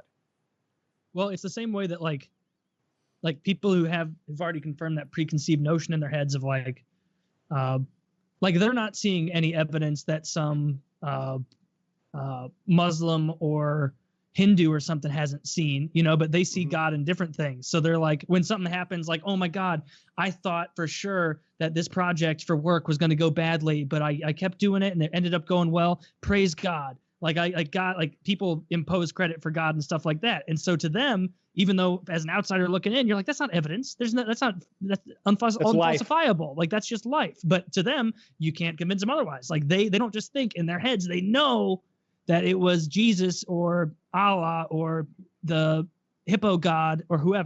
There's a fucking billboard I drive past every day. It says, "The fool has said in his heart, there is no God." And I'm just like, God damn it, I hate that. Like, every day I drive past it because it like disallows you from disagreeing with it, right? It's just like, well, I don't want to be a fool. I don't want to be a fool. According to this billboard. According to billboards. And the billboards know everything. They told me about that big and tasty burger at McDonald's. We get that here. Like, we're all drive down Highway 70 between St. Louis and Kansas City, and you just see like the the two giant billboards that are like 200 yards apart, where one will be like, what will you say at the pearly gates, with like a picture of the pearly gates. And he's like, when asked, did you defend unborn children, on the next one. It's go like, to oh Florida. man, I didn't see that coming. You know, go to Florida if you want a real abortion reality check, right? Because you'll get to see more fetuses than a fucking nurse has seen in her entire medical career. There are dead fetuses all up and down the fucking highway down to Florida. I drive down there a good bit. I'm constantly seeing. I make that same drive. I can't remember the name of the highway, but you see. Oh, the billboards? Anti-abortion billboards with dead I'm fetuses like, on no them. way are there actually dead fetuses on like yeah, I-95. the way you They see hang them armadillos. up, Woody, by the umbilical cord. I'm like, Kyle, that's just They tie two roadkill. umbilical That cords happens together and everywhere. throw them over the power lines like a pair of sneakers. Make me like Mike. Yeah. Witness I the saw this product guy. of your sins. He was speaking, right? He had a quarter in his hand. He's talking to like 500 people. And he's like, all of you pray. Pray that when I turn my hand over, the quarter won't fall to the ground. He's like, how many of you think God will answer that prayer? Right? And like, none of them. He's like, what if there were 100,000 people here or 200,000 people? What if I was on television broadcasting to 8 million people? And 8 million people simultaneously prayed that when I turned my hand over, the quarter wouldn't fall down. Do you think God would answer any of their prayers? I know the Christian answer to that. What they would say. I'm listening. They would say, do not put the Lord thy God to the test. Yeah. That putting him to a test like that is trivializing his power. He's not some parlor trick for you to say, to do stuff with coins. Basically, it's a very easy, you can't prove me wrong out. And you have to keep in mind, like a reoccurring factor in the Christian religion when these sort of like defenses come up is like the whole point is faith. Like if you don't understand faith, then I'll direct you to the dictionary, sir. Yeah, there's two Bibles that I read, the dictionary and the Bible. Those are my two books. And apparently you can't define the word faith. I would love those rules to apply to me. One, never test me. Just assume that I'm godly. And two, like never ask me to. I guess that's the same thing, Hey, like you create a universe and we won't doubt you a bit. Well, how do you know I haven't? I haven't seen it or read any literature about it. Have some faith. Hey, you haven't been given the gift of faith, Kyle. Keep this cap in my hand. You print out a book about this fucking thought you were thick, gonna full do of it. tales, Like, then I might keep believe this in your cap religion. my- Although there is plenty of studies that suggest that praying for people who are prayed for, statistically do better. They do. I think that has more to do with a social structure that cares enough to pray. I didn't say it had anything to do with God, but people who are prayed for do better than people who are not prayed for, medically According to speaking. the Christian in a Science coma or something. Monitor. No, according to actual studies. Like it's a real thing. Like I'm not just making it up. It's a Yeah, the thing. Christian Science Monitor. We should all get like tracks, those like chick tracks from like crazy. You guys know what those are? No. Yeah. So basically, what those are, I'll look one up. So a chick track is just one of these. I've never heard of a chick track at all. I'm picturing a CD track, like a song. It's like a small booklet, and it basically just goes through like, what do you do if your friend wants to look at pornography with you, and how do you handle it? What do you do if your friend wants to smoke a cigarette or a doobie, God forbid? Ooh, what do we do? And then it's like these silly little like Christian total straw man pamphlets where the person who wants to look at porn is like just the apotheosis of evil and gremlin style person. I'm glad we never do that 30 minutes ago. Yeah. Exactly. I actually, so this is like a teaser preview for I guess probably next PK. I was actually looking around doing more Bible research, trying to find what I think is the upper echelon of Bible tales. And so I'll bring one of those next week, but I'm hammering through them. If you guys have suggestions, tweet them at me. All right. At Murka Durka, tweet them at me. Because Murka there's a Durka. lot of great ones, and it's easy to overlook them. But The Bible. I like the ones the that don't make any original fucking alt sense. facts. Yeah, I like the ones where like God like the one where he tortures Job because of a bet that he's got with this with Satan. Like, and then in the end, like he's just like, well, guess I win, and walks away and leaves Job in his rubble. Like that's such a shit fucking story. Like I feel like if you told anybody that, like when they were just getting into Christianity, you'd be like, oh, let me tell you this one thing God did.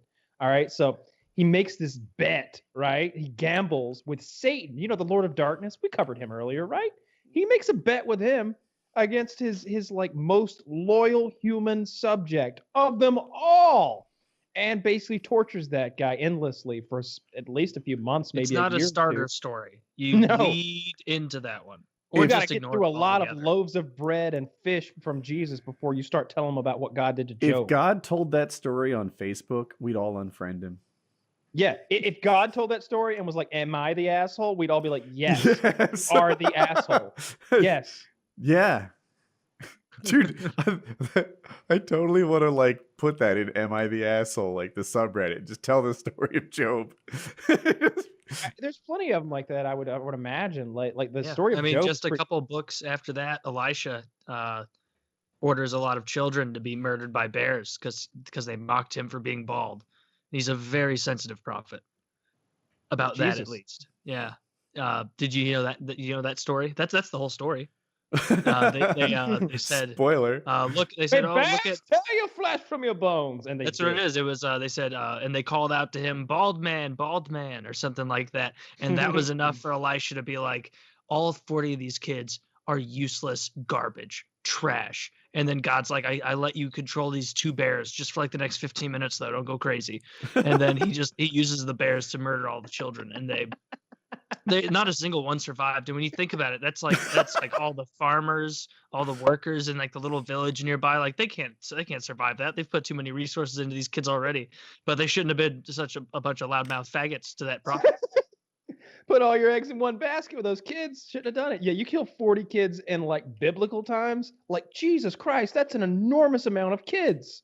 Too many kids to murder for that joke. Even with Sodom and Gomorrah, you know, like okay, I get it that these are like they were breaking God's law and being immoral or whatever they were up to, butt fucking. But that one part where like Lot offers those rapers his daughters, his virgin daughters. He's like over these strange men he just met in the darkness. Like he just met some strangers at night, and the crowd wants to rape them. They must have been some good-looking guys. Yeah, there's some horrible, horrible parents in the Bible. The worst. That, you know, they didn't have chicken soup for the soul or anything to go off of. So, you know, you make a lot of mistakes. He turned his wife into a pillar of salt. You make a lot of mistakes. Then Lot fucked his daughters. I mean, you got to keep the species. You got to keep. I mean, technically, they didn't really need to fuck his daughters as much as he probably wanted. Well, they got him wasted. They plied him with honeyed wine. It was not his fault. I mean, we all know you get enough honeyed wine in you, who knows what could happen, right? Your wife turned to salt. Yeah, I've been there. I mean, not the wife turning into salt, the honeyed wine. You know, the honeyed wine. That's mead, right? Like, or is that? Isn't mead a honeyed alcoholic beverage where they? That much is true. Isn't it a beer though? Am I crazy, or is it just its own thing? Mead. I would think it would be a kind of beer. Fermenting honey with water and fruits. Okay, and then grog. Grog was rum and water, right? And then with a pirate drink. Are you shitting me? That is no. It was the only way to make sure your water wasn't bad was to add rum to it. Oh man, there's no way that water tasted at all acceptable on a hot ship like day grog full of rum. And they had that issue with scurvy, you know, that because they're eating nothing but like salted dried beef or meat or whatever, and drinking grog, so they're getting no vitamins. Yeah, it's all just liquid dead calories and alcohol and salted pork. What? Salted? A Bible tale, a story of. You know I do. Oh, I thought you were asking to end the call, to which I was going to say no. No. Well, I was asking because if you had said like 3 minutes or 3 hours and 50 minutes, I'd be like, okay, we can end on a Bible tale, but it's not going to be half hour, so we'll just tell it now. Then. I still want the Bible tale. We talked about Elisha some last week. You guys remember? He's one of the Jew wizards known as prophets from the Old Testament who. Magic things. He's the guy who they called him bald head, all the children, you know, in the town. And then he summoned the 2 bears to slaughter the children and told them, you know, that'll show you to be a little snarky from now on. And so that seemed like an Am I the Asshole story where he was totally an asshole. And so I wanted to even it out a little bit. Like Elisha couldn't have been that bad. God gave him superpowers. And so here's a better side of Elisha. So, and it is a more obscure Bible tale, so a lot of people won't know this one. So there's a guy named Naaman, and Naaman was a general for Syria or Assyria, whatever the fuck it was back then. And they didn't get along great with Israel. If you read the Old Testament, it's pretty much just over and over Israel being like, and then we ran into the Moabites, and they were total assholes until we conquered them. And then we ran into the Ammonites, and even bigger assholes till we conquered them. And just kind of that story. But they weren't getting along at the time, and Israel had the lower hand. He was more powerful. And this guy, Naaman, had leprosy. And leprosy, obviously, very bad. I don't fully understand how you can be like a general and have leprosy, because I feel like it's super, super contagious and anybody would get it. But he did. He had leprosy, and he wanted to try and get it cured. They tried everything, honey rubs, goat milk, all the things, all the classics, and nothing worked. And so he goes to his king, I'm going to go seek out the king of Israel, because that dude has this guy Elisha in his bench, and he's magic. He's an actual magic man who might be able to save me from leprosy. So I'm going to go give it a go. And so this guy reaches out to the king of Israel and goes, hey, I'm coming over. Don't panic. Just coming over for a bit. If you could hook me up with Elisha and try and heal me, that would be awesome. And the king of Israel is like, this is such shady bullshit. Like, there's no way he's coming over. He's going to come try and conquer us. And Elisha overhears the message that was sent to the king of Israel and goes, hey, just send him straight to me. Just send him straight to me. It's going to be fine. Send him to my little hovel, my hobbit home, wherever I live. And so this guy, Naaman, brings gifts, chariots, gold, spices, all the stuff that you want back in the day. And he shows up at Elisha's house, waiting there. He's got leprosy. The boils are so sore. He's been walking over the desert all day. Imagine doing that in bullshit sandals and covered in pustules and boils with necrosis occurring on your little appendages.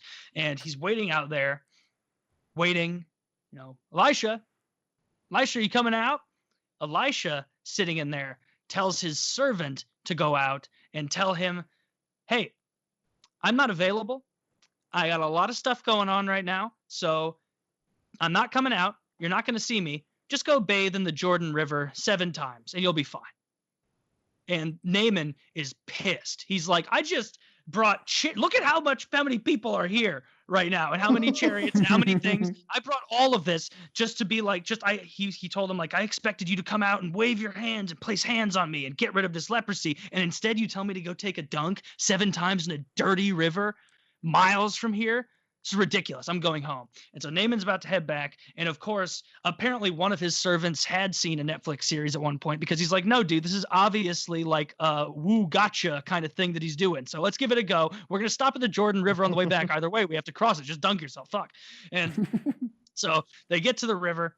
He dunks himself 7 times, and he comes out pristine, clean as ever, completely cured.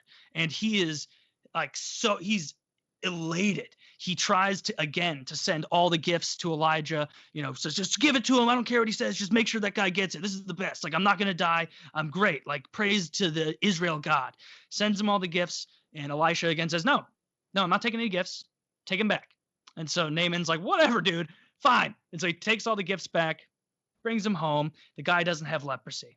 What Elisha's servant then does is some really sketchy bullshit. He goes to Naaman and says, that whole gift thing, hilarious story.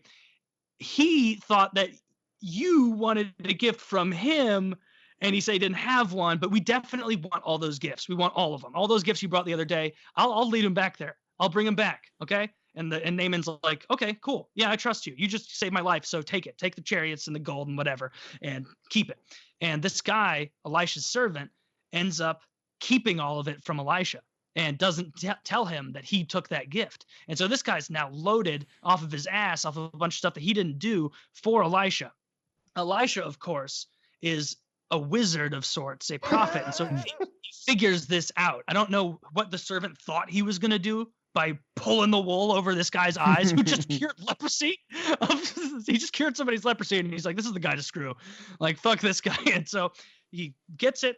Elisha finds out, brings him in. It's almost like he's getting fired, where you get called into the office and it's quiet and it's, We've had a lot of discussions in the past about issues of behavior. You've read our code of conduct and our ethics policy. You know how we do things here at Jews Incorporated, and this is not how we do it.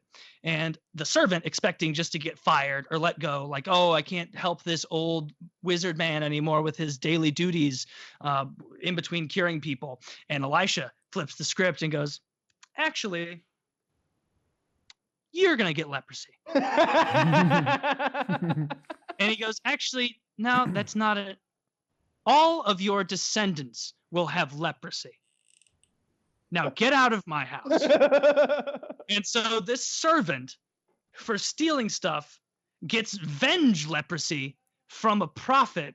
And that's not even enough. It's if you do manage to get laid with your necrotic leprosy cock, that kid's popping out like, you know, covered in welts and boils and whatnot. Like your whole livelihood is ruined. It's all for nothing. And there's no chapter in later books where they revisit it and they say, you know what, it's been years. You've learned your lesson, haven't you? And he goes, oh, my tongue fell out, but and then he goes, okay, fine. They cure him. Like, no, it doesn't happen. They just let him die of leprosy.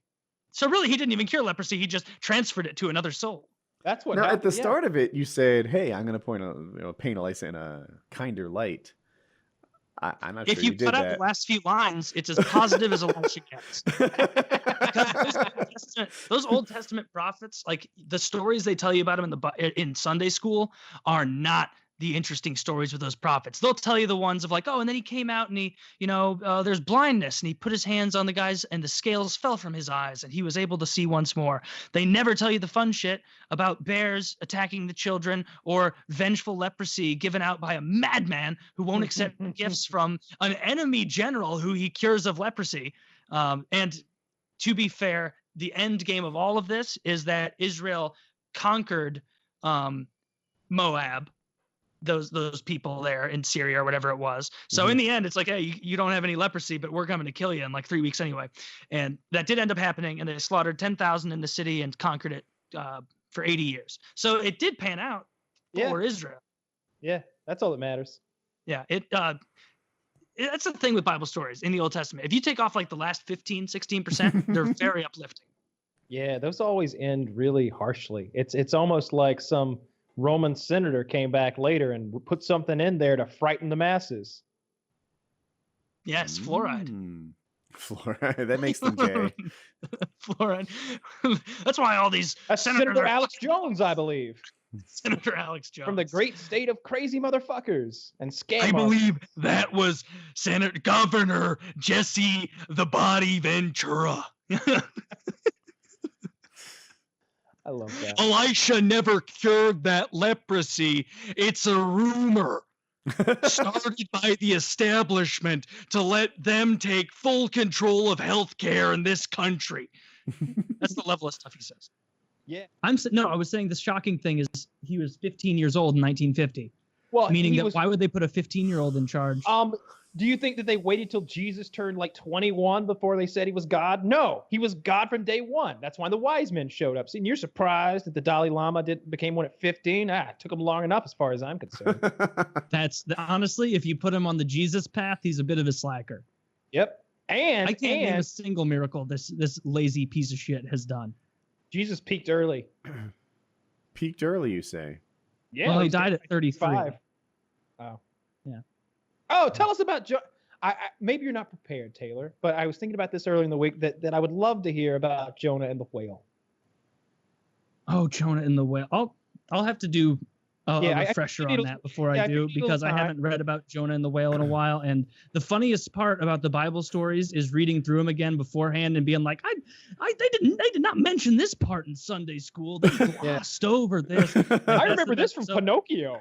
Jonah and the whale. I promise I will do Jonah and the whale next week. That's a good suggestion. That is a good one. And anybody else who has good Bible stories, leave a suggestion of them. And the more obscure, the better, because there's some interesting obscure shit in there. Yeah, I like it when like God is really shitty to people for like some really dumb, seemingly Old Testament reason. God. Yeah, when he's like he's just like petty. I like more petty God stories where like some guy is like he didn't like say a prayer before he ate the fish that God gave him, and so God knocked all of his teeth out, and then like he pissed with his teeth for all time, or whatever awful thing God would do to people for no apparent reason at all. With Elijah, I'd have to remember the full story, but like he ordered Elijah at one point to like as a demonstration to his people that they'd been like super shitty for so many years. He's like, all right, Elijah, you go up to that mountaintop alone, lay on your side for 40 days. Lay on your side for 40 days, and you have to only eat bread that you cook over your own burning shit. That's what God told Elijah to do. He said, I thought keto sucked. And this is I'm on the Elijah diet. My side is raw and infected. And it's bread. This bread. I'm telling you right now, you want to lose weight, you eat a loaf of this bread. Bread. It looks like rye, but it is not. And I'll tell you when it gets bad. It's not the first loaf. It's when you start cooking shit bread with shit that's composed of shit bread. And that's when things get rough. And God even backed off of it because like he told them, I'll have to like look at this story to get all the details more, but he was laying on his side and he's like, Elijah, you can only eat like bread that you cook over your own shit. And God's like, turns to the angels like, I mean, and Elijah's like, are you kidding? Like, God, like, I don't want to be out of line here, but this is pretty ridiculous. And God actually goes like, you know what? You're right. You can use cow shit. and that was it. He lets Elijah burn it over cow patties because, and Elijah, the way I remember Elijah explaining it is that you can't just go back to God and be like, this is disgusting human shit, because God will be like, you defy my will. But like Elijah had to go the thing of like, Lord, I'm a beacon of you and your things and, your essence inside me. Like, you wouldn't want me eating human shit. Like, that's dirty. That's for like pagans. And God's like, well, there's probably one of the rules I made up earlier that's a pretty good line with that. I did put you in charge of knowing that. So, all right, cow shit it is. But, oh man, being a prophet didn't seem like a fun job. You got to like talk shit on people though. And and no matter what you did, God was going to let you into heaven. I think the best job is if you're one of God's like war kings. Like if you're one of the guys who needs to go kill people for God, like he seems to have a lot of leeway for you. Like you can fuck bitches and like forget about the law of God, but you can just be like, God, look at all the cities I got you. And he's like, well, you did get me all those cities. I mean, fuck. Hey, all right. You make a point. But Elijah never died. Did you know that? He was carried away in the fiery chariot? No. He was one of two people in the Bible who never died. Elijah was taken up to heaven before his death in a chariot of fire, which probably killed them en route. Because it might have been a UFO too, some believe. They believe a UFO came and took Elijah in his chariot of fire. That's even sillier than God. I heard a joke. Do you know why God made Abraham kill his son Isaac at 12? Why he instructed him to? No, what'd you hear? Because it was supposed to be a sacrifice, and if he waited till he was a teenager, it wouldn't have been. Oh, okay. I was looking for an actual biblical thing there for a second. I was like, oh no, I've been hoodwinked. Like, that was pretty good. Damn it, I didn't see it coming. Bad jokes are better than good ones. The animal. I'm changing the topic a little, but speaking of don't know what they're talking about, I circled back with my mom about your most recent Bible story. Oh no. And she confirmed it was correct. Actually, she said it was pretty good. There were a couple minor qualms she had. One was when you told the story, I'm terrible with names. Who was the guy who kept saying, fuck it, I'll do some more because God gave him like kind of a stubbornness? Pharaoh. Oh, that was the Pharaoh. Yeah. Okay. Yeah, where he wouldn't let them leave. It turns even out when he kind of wanted to. Yeah. The God, for the first 3 rounds, that stubbornness was his. And it wasn't until rounds like 4 through 12 or whatever that God injected that stubbornness on him. I'm lost. You got to throw down on that one? First of all, conceding that there was any point where God infringed on his promise of providing free will to his creations kind of proves my point. But despite that, early on in that story, I'm almost fucking positive that the hardening of his heart started earlier than that. Okay. Like it started early and like Well, go I'm ahead. in no position to judge who's right or who's wrong. No, but Woody, I will treat you as the opposition. she also said that when you told the story, you said that I guess were they Jewish slaves? They they didn't suffer the impact of this, and she said that for the first couple of rounds they did, and then God gave them a bye somehow. Well, she should know there weren't any Jewish slaves to begin with, so it's all lies. That was all made up. That never happened. But she is wrong in that regard, because when all of the water was turned to blood, the Israelites or Hebrew, Jewish, whatever water was not turned to blood. Well, my mommy says you're wrong.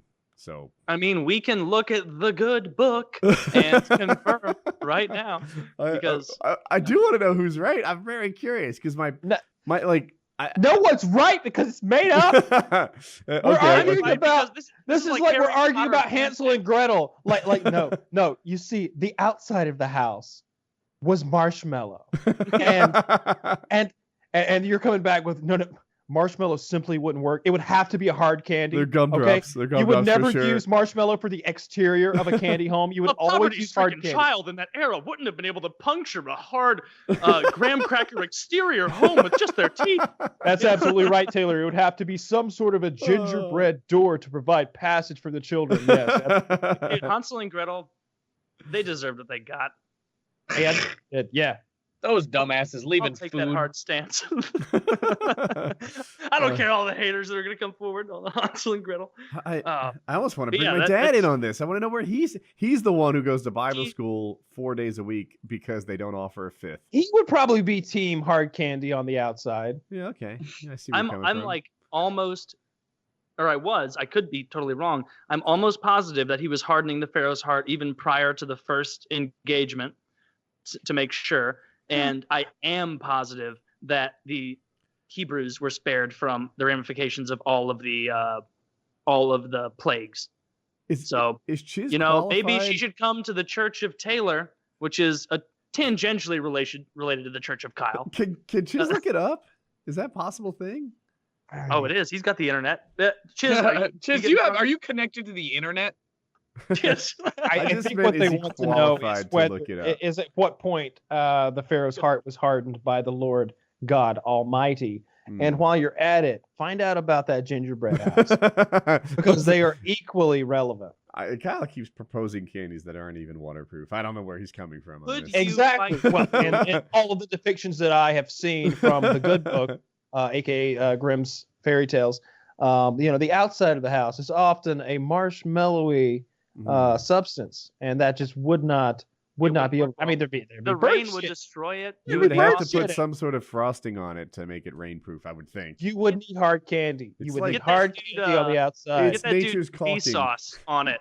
Hey, Vsauce, Michael here. So you may have heard that children hundreds of years ago were capable of penetrating gingerbread with just their teeth. But did you know in order to hold up a roof on a house that size, it would have to be 5 inches thick? Now, could a child's teeth from that time penetrate that gingerbread wall? Today we're going to find out. No, because they're English kids and their teeth are awful. Yeah. Oh, shit.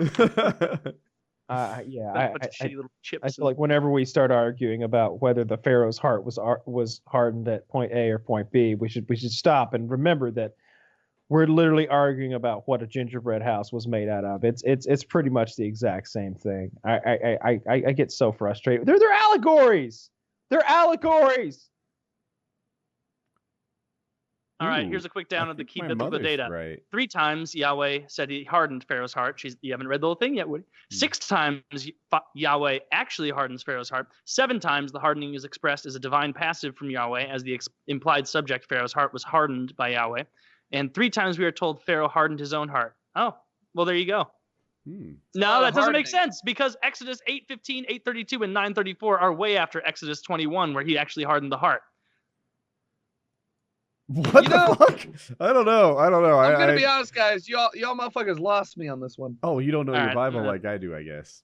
No, I went to church every week, and I don't know anything about hardening hearts. That's pretty hard in those hearts. I don't get how you guys who went to Bible school for so long the same way I didn't pick like some of it up too. Like, how do you not remember? I did. I know Kyle did. Did Kyle Did go you to ever- Bible school? I didn't know that. I went to church, every morning, went to Every Bible morning. school That's a and busy shit. church schedule. yeah, I mean, every You're every like, Kyle, morning, it's Wednesday. Get the fuck out of here. No, we went every. We really went, appreciate your devotion to the Lord. we went 7 days a week. There was communal wine, so why wouldn't you be there? Oh, And okay. you go to Sunday school. Well, you were know, learning, and- so you can start your own church Honestly, someday. I next got time suckered with that VeggieTales propaganda. I loved it. They'd put on I the did Larry the too. cucumber and whatever the fuck the tomato. Archibald the fucking what is that called?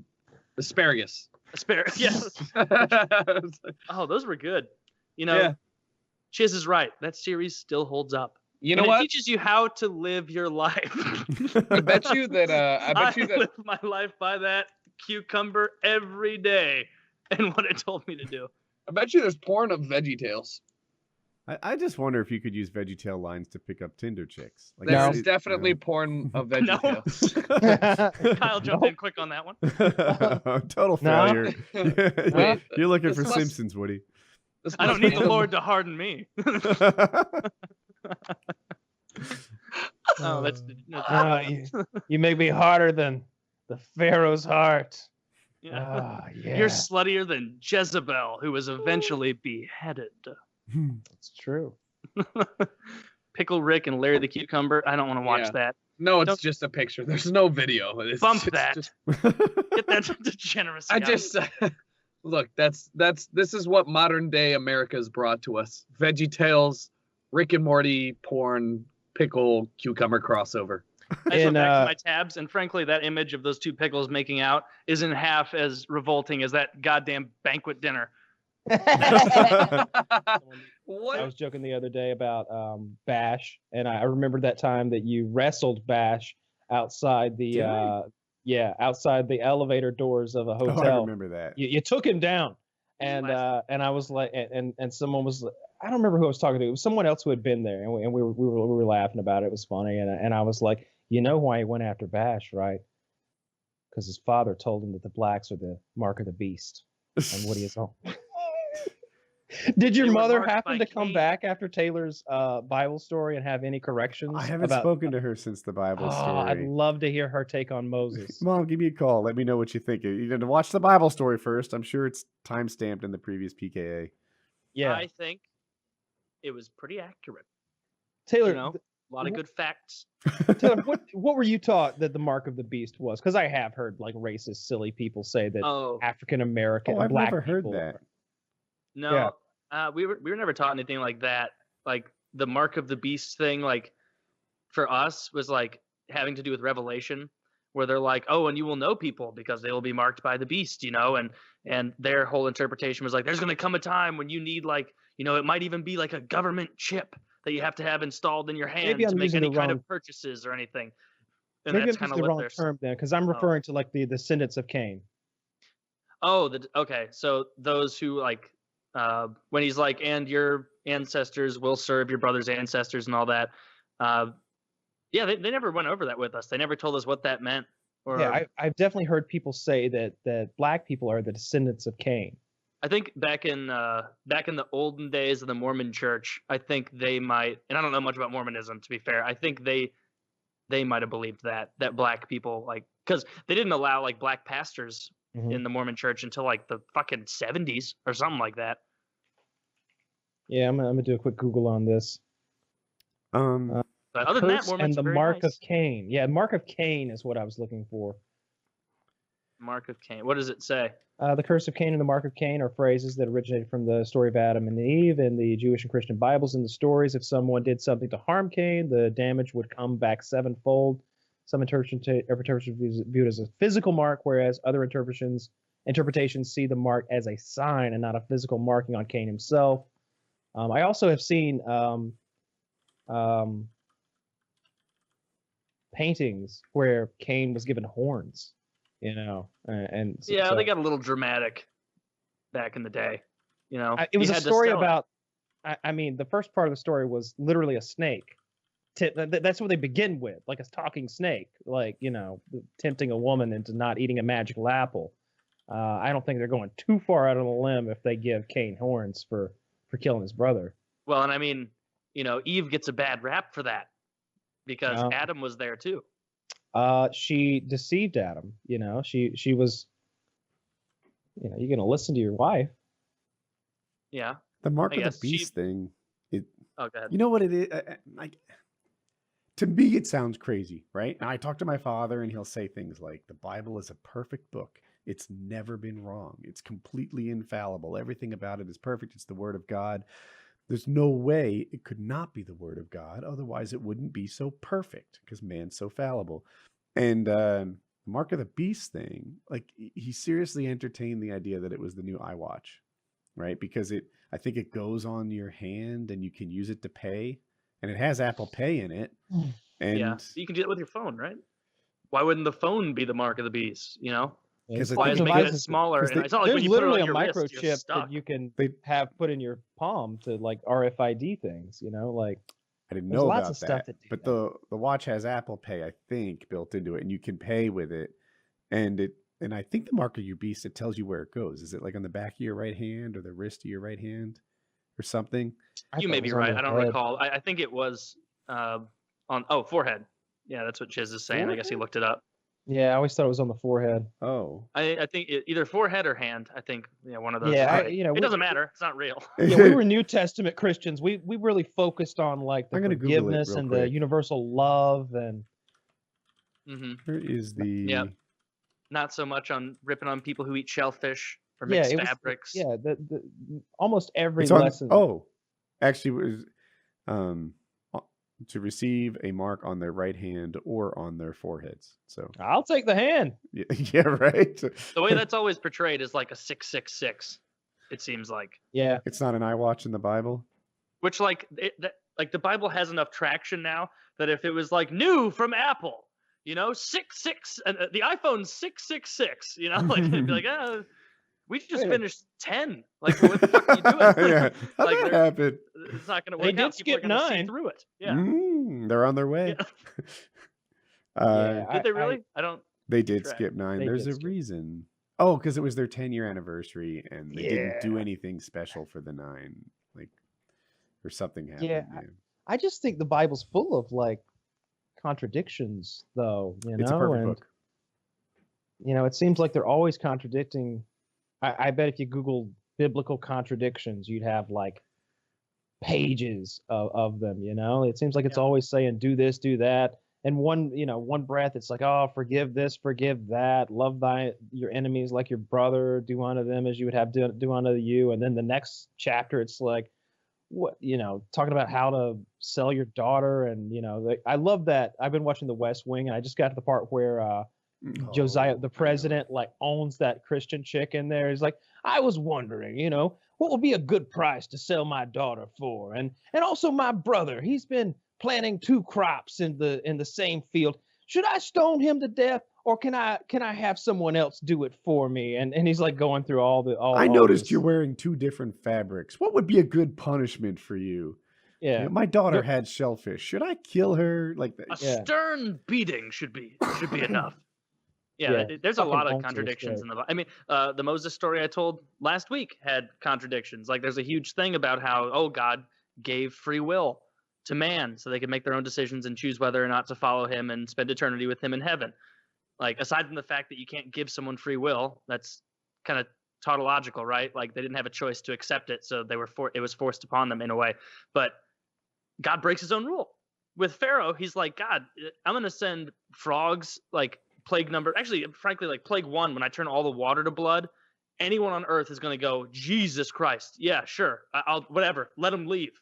Like, but God knew that would happen, purportedly, and so he had to jump into his own scheme and be like, but I gotta toy with this guy. I gotta change the stats on his hard heart to make sure he doesn't ruin my whole play that I'm basically making here. So there's so many contradictions in the Bible, but it's the same. A lot of people are with like any kind of religion or political thing, where like they have a foregone conclusion. Oh, am I breaking up? Yeah, you're fine now. It seemed to get better. Oh, I was like people go into things with a foregone conclusion, where it's like, with the Bible, any new information you receive, You already have your mind made up, so you just assimilate that information into your pre-constructed worldview. Like, you don't allow it to take you off course. Same with like all the people who are like, oh, what Trump is doing is 4D chess, and it's like, no, you've already made your mind up, and then anything he does gets in. You suck that into your pre-packaged worldview. No matter what he does, it's 4D chess, or no matter what God says or does, or what happens on the earth with, earthquakes and tornadoes and innocent children dying under bridges. Like, you got to force that in there. Like, it's interesting. Yeah, it's meant to be a book of allegories. These are really supposed meant to be. anything. Sure, I'm sorry, I cut you off. Is it meant to be a big scam someone ran a long time ago? A way to not have a normal job? All right, well, it's all of the above. It's about to get money out of people by making them your followers. Is that what it still is? It's that too. Well, that's religion, right? But the Bible's stories are often, some of them have historical basis. That's been proven. Like the locations, the timelines in some situations are just factually accurate. There's geological evidence and corresponding texts from other religions and other parts in the world that agree that like certain things in there just happen, like historical facts are present. But a lot of the stories are allegories. They're just like Aesop's fables or fairy tales or bedtime stories, that are meant to be cautionary tales, or you're meant to take something from them beyond the literal interpretation. You're not supposed to teach you a moral lesson. It's not supposed to be about, oh shit, well God, David just slew a Goliath. That's a story about a tiny Jewish man who beat up a giant whose shield was as large as a car hood. No, it's not. Mm-hmm. It's about overcoming, overwhelming odds, but with ingenuity and faith in yourself. But people take it so literally. None of those stories that are mystical and magical are meant to be taken literally. The Catholic Church embraces evolution. Officially, they're like, this is the way that God made everything. And if I were a Christian or religious, I feel like that would make more sense. You'd be like, if God is great, why wouldn't he be able to do it this way? But one of the challenges for me, like when you do the whole religion versus science thing, is that science says this is a theory and this is the way we think until we're proven wrong. Religion says we are right. We can't possibly be wrong. Anyone who disagrees with me is wrong. And then they hold on to that position until it is completely indefensible and then change it. And it's like, but wait, no, you were the can't change party. You made these rules, not me. Yeah, it's right. That's when you get into the human factor of the whole thing. Like when there was a point where a bunch of Roman senators sat around and voted on which books went in and which books went out, what stuff should be cut and what should be left in. They literally that wasn't Roman senators. That was the Council of, it was either the Council of Nicaea or the Council of Trent. What was where they basically were they a governing went through, body of? Oh, I don't know specifically. I thought that was Constantinople. Like after Constantine that. just made it the official religion of the Roman Empire after he won a battle where he thought he saw a cross or something as he was fighting, or a star. I don't remember exactly. The night before, he saw like a flaming cross in the sky and took that as a sign. And so the next day before battle, he had the crucifix put on all the shields of his men, and they won the battle. And so he converted the Roman Empire to Christianity. Whereas before they'd been, burning them alive and pouring hot lead down their throats and feeding them to lions and shit. Yeah, they didn't treat Christians too well in the beginning, and then they got treated much better. So then it became the fucking Roman official religion, right? They got rid of all those Roman gods. Man, those Roman gods are cool. Even the Greek gods, like I wish we had that. Like if that was still a religion, that's just such a much cooler religion. How each like part of life has its own god, and like there's a I like that a lot. The Catholics kind of have that with the saints, though, right? Which I find bizarre. Oh yeah, I don't know if you guys have any Catholics in your family. No. My dad's side of the family is very Catholic, which just means every family gathering is a lot of fun because they get wine drunk and nobody, it's just a good time. But my grandma used to keep these like patron saint statues around, and there's a patron saint for fucking everything. She was trying to sell her house, and so she kept like the patron saint of real estate. Like I had like no just idea a that'd be a statue thing. in the back. It's everything. Like there were apparently a lot of good saints, and I guess like the first 24 took all the good shit. So then in later life, they're like, you have a lot of children. You can be the patron saint of kindliness. And they're like, that one got taken up 400 years ago. And they're like, all right, how do you feel about like car washes? Like, and it's like, all right, the patron saint of fresh breath. My Like just my wife is Catholic to some extent, and she often prays the patron saint of lost things. Is it Saint Andrew? I forget. But yeah, you can't find your car keys or exactly where the peanut butter is in the pantry. That's who you pray to. Jesus. Yep, Saint Anthony, the patron saint of lost items. Oh, literally this came up. People also ask, which saint helps you sell your house? Yeah, you can choose to bury Saint Joseph 1 feet underground, again, to make Joseph work harder to leave the ground and quickly find a nice home. That's not cool. Next to your what is this, Kill sale Bill? sign, even if it is in the front yard. I'm going to Once start your house is worshiping sold, a frog. dig up the Saint Joseph statue and give it a place of honor in your new home. Ah, so frustrating. Man. Yeah, whenever I see that in a movie, that's really the only place I get, I see that is when they're breaking out a necklace with a saint on it. They're like, oh yeah, this is Saint Jubity Jew. He's the patron saint of lost causes, home, personal computer repair, and soft drinks. Well, that sounds pretty good. That's my guy. All right. I hate. It's so fucking stupid. It's so fucking stupid. They believe that I get believing there's an omnipotent God up there. I almost sign off on that. But to believe that there's some dead guys up there hanging out with God, and they're like, what are they? They're like a phone bank, and like each of them are like receiving those calls, like lost keys in home sales department. How can I help you? Yeah, Saint Anthony here. Like is that what the fuck is that? That's so retarded. The whole thing seems retarded from my shoes, right? Like it's just like, look, this thing all started because people couldn't explain rainfall or dry summers or something, and now we've advanced all the way to helping you find your car keys, and it's the most perfect book to have ever been written. Yet there's contradictions and there's morality things in there that don't fit any reasonable standard of morality anymore. Like Jeb Bartlett pointed out in the TV show. And it's just like, God, you're the one who came up with this is all perfect rule set. And it's clearly wildly, like it's shattered all over the place. It doesn't make much sense to me. But I haven't been given the gift of faith, apparently. You have not.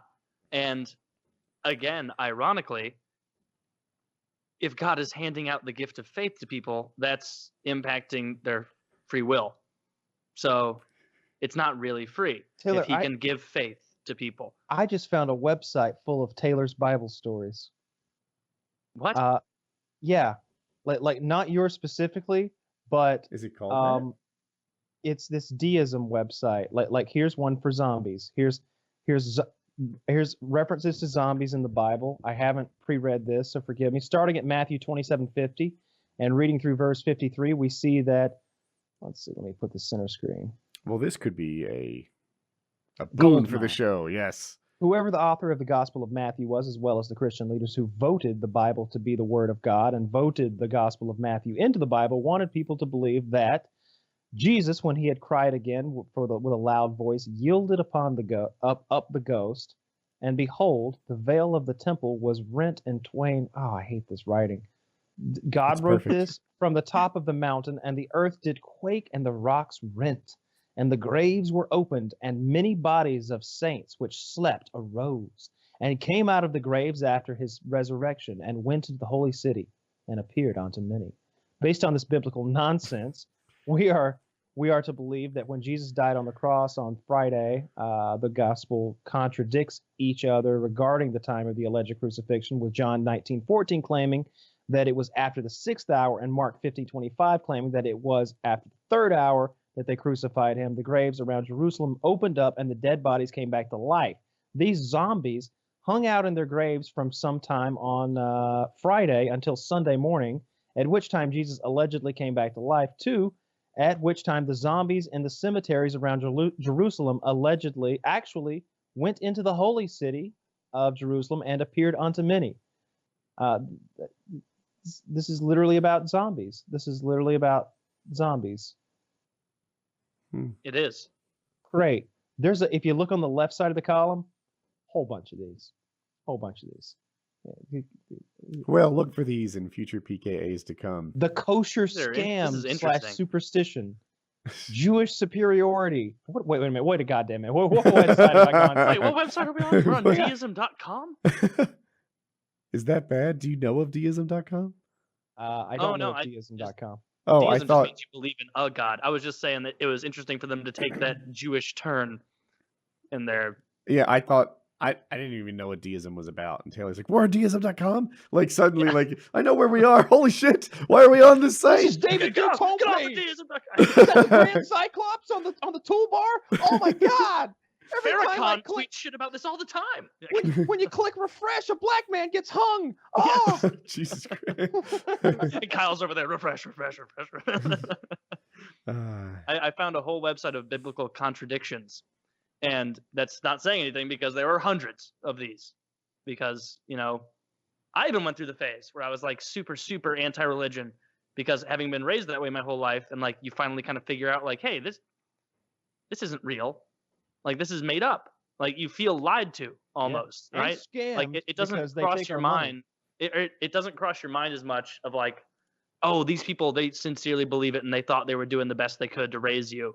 Like as far as teachers or pastors and shit, like your first instinct is like, fuck, I've been lied to. They must know on some level too. And defrauded. Like, yeah, well, I didn't give money to the church. I did. Why? This is what you did. They pass a fucking plate around like and I pity quickly donations. handed it to the next person. I gave money to the church, hoping that Hope would get into their kindergarten. And she Did you? not exactly. She was at like the top of the wait list, so she would have. Oh, it's time for a hate crime. Yeah, dude, that I've talked about this church too many times, but they ruined church for me. Like, we got to give it a shot. It wasn't that I was really into God. I was just kind of looking for a community. Fellowship. Yeah, it was like, all right, so here's a place I could meet people. They'd be my friends. They'd be families, perhaps good people. Who knows? And like, I could be part of a church community and like just see what. Like, I'll give it a go. What the hell? And the church was just too hardcore. Like, oh, do you want your kid to go to school here? We'll need your time, your talent, and your treasure. Treasure, especially. Yeah, that's kind of the big one. And The they're first like, two don't really matter. Yeah. and yeah, they just and you know, I thought we gave a lot. And oh, by the way, like it wasn't like they do pass the plate around, but more than that, they ask for your like bank account details and permission to make automatic withdrawals. Mm-hmm. And that didn't sit right with me. Like that just seemed like a Yeah, that's skeevy as fuck. like You're supposed you to know- be giving out of the goodness of your heart, not like a electrical Woody bill. doesn't even let Netflix auto debit. Goddamn. He's month to month, baby. It just- Every month he mails in that money order. you know what? I'm sure this isn't the attitude they're going for, but to me, like if times got tight, right? Like if something went wrong, the donations might be one of the first things that dry up. You know, that's probably the church says that should be the last thing that dries up. But Absolutely, it should. like, you know, when fucking mortgages need to be paid and people need to be fed and clothed and such, the church might have to take a rest on their, you know, hand in my pocket. And when they were doing the sort of automatic deduction thing from my bank account, I didn't sit right with me. Yeah, they would always just pass the plate around, and we throw, we throw cash in there, Mhm. and I just remember thinking like, I asked at one point as a child, Mhm. how do we get the money to God? Is he show up and like the money just disappears like a tooth fairy type scenario, or Third Sunday of the month. and my mom's like, well, this is God doesn't get the money. That bald fucker up there who's telling all them lies does. Of course, that's not what she said. She said the preacher gets all the money, and I was like, you mean that guy up there with that nice suit that lives in that big house next door? Yeah, him. I think he's doing okay. What's he doing with it? Well, it pays his salary and for all the church materials. I'm like, When's the last time we saw a new Bible in here? It's not like he's what do you need to get volume 2? Like is there a new one coming out? We've been using the same hymnals for hundreds of years. Yeah, like, it's not like we're these like coming up pews with last 100 years.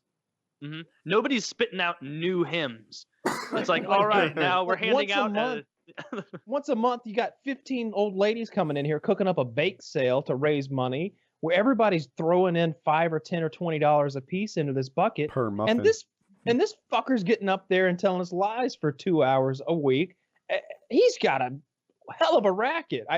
That was the moment where I should have seen that the Church of Kyle could be a great thing. If I had started on that day, I would be established by now. Forget flamethrowers. Who the fuck is the guy from Waco, Texas? Don't say David Koresh. You'd be David Koresh by now. You'd be David Koresh by now, Kyle. But that's the thing about the Church of Kyle. It would never work long term because one of the key tenets That's is a beautiful moment. Don't say David Koresh. Yeah, no, I mean, obviously. I don't think you know much about David Koresh. Obviously, your church is going to involve fucking everyone in the church in one way or another. Allegedly. Until the fucking feds come in and ruin the Church of Kyle. Alive. One thing in favor of church. You're thinking of Madame Albright or whoever. Davidians. They were burnt alive. Yeah. Well, the feds did that, not Koresh. Koresh was happy to just keep fucking. He was burnt along with them. Yes, but he's not a burn. He's not. It was the government that did the burning. Koresh received the burn. I felt like you were painting David Koresh in a harsh light. Who was it that did the Jonestown? That's what it was. Where everybody killed themselves. That's not what Kyle would do. No. But there's audio of him like talking to his congregation, I suppose, and like convincing them, like, yeah, and make sure your kids drink this too. You know, you'll be with them soon. Yeah. Like, tell the kids to stop crying. Like, and you hear like children and women like weeping and crying, and he's like, tell everyone to stop crying. Just tell them it's it's medicine that they need, and you'll all be together soon. You'll all be together soon. The term drink, the phrase drink the Kool-Aid comes from, because the poison was in Kool-Aid. It was in Flavor Aid. Yeah, that's why that's sort of synonymous with buying into sort of a lie or a scam. Once you drink the Kool-Aid, you're in. Who's saving money buying Flavor Aid versus Kool-Aid when you're putting it into a suicide beverage? Just spring for the name brand. Like you don't need it. I put it on my MasterCard. Where were you? Yeah, right. Ooh, I bought it at a grocery store, 2% back. Like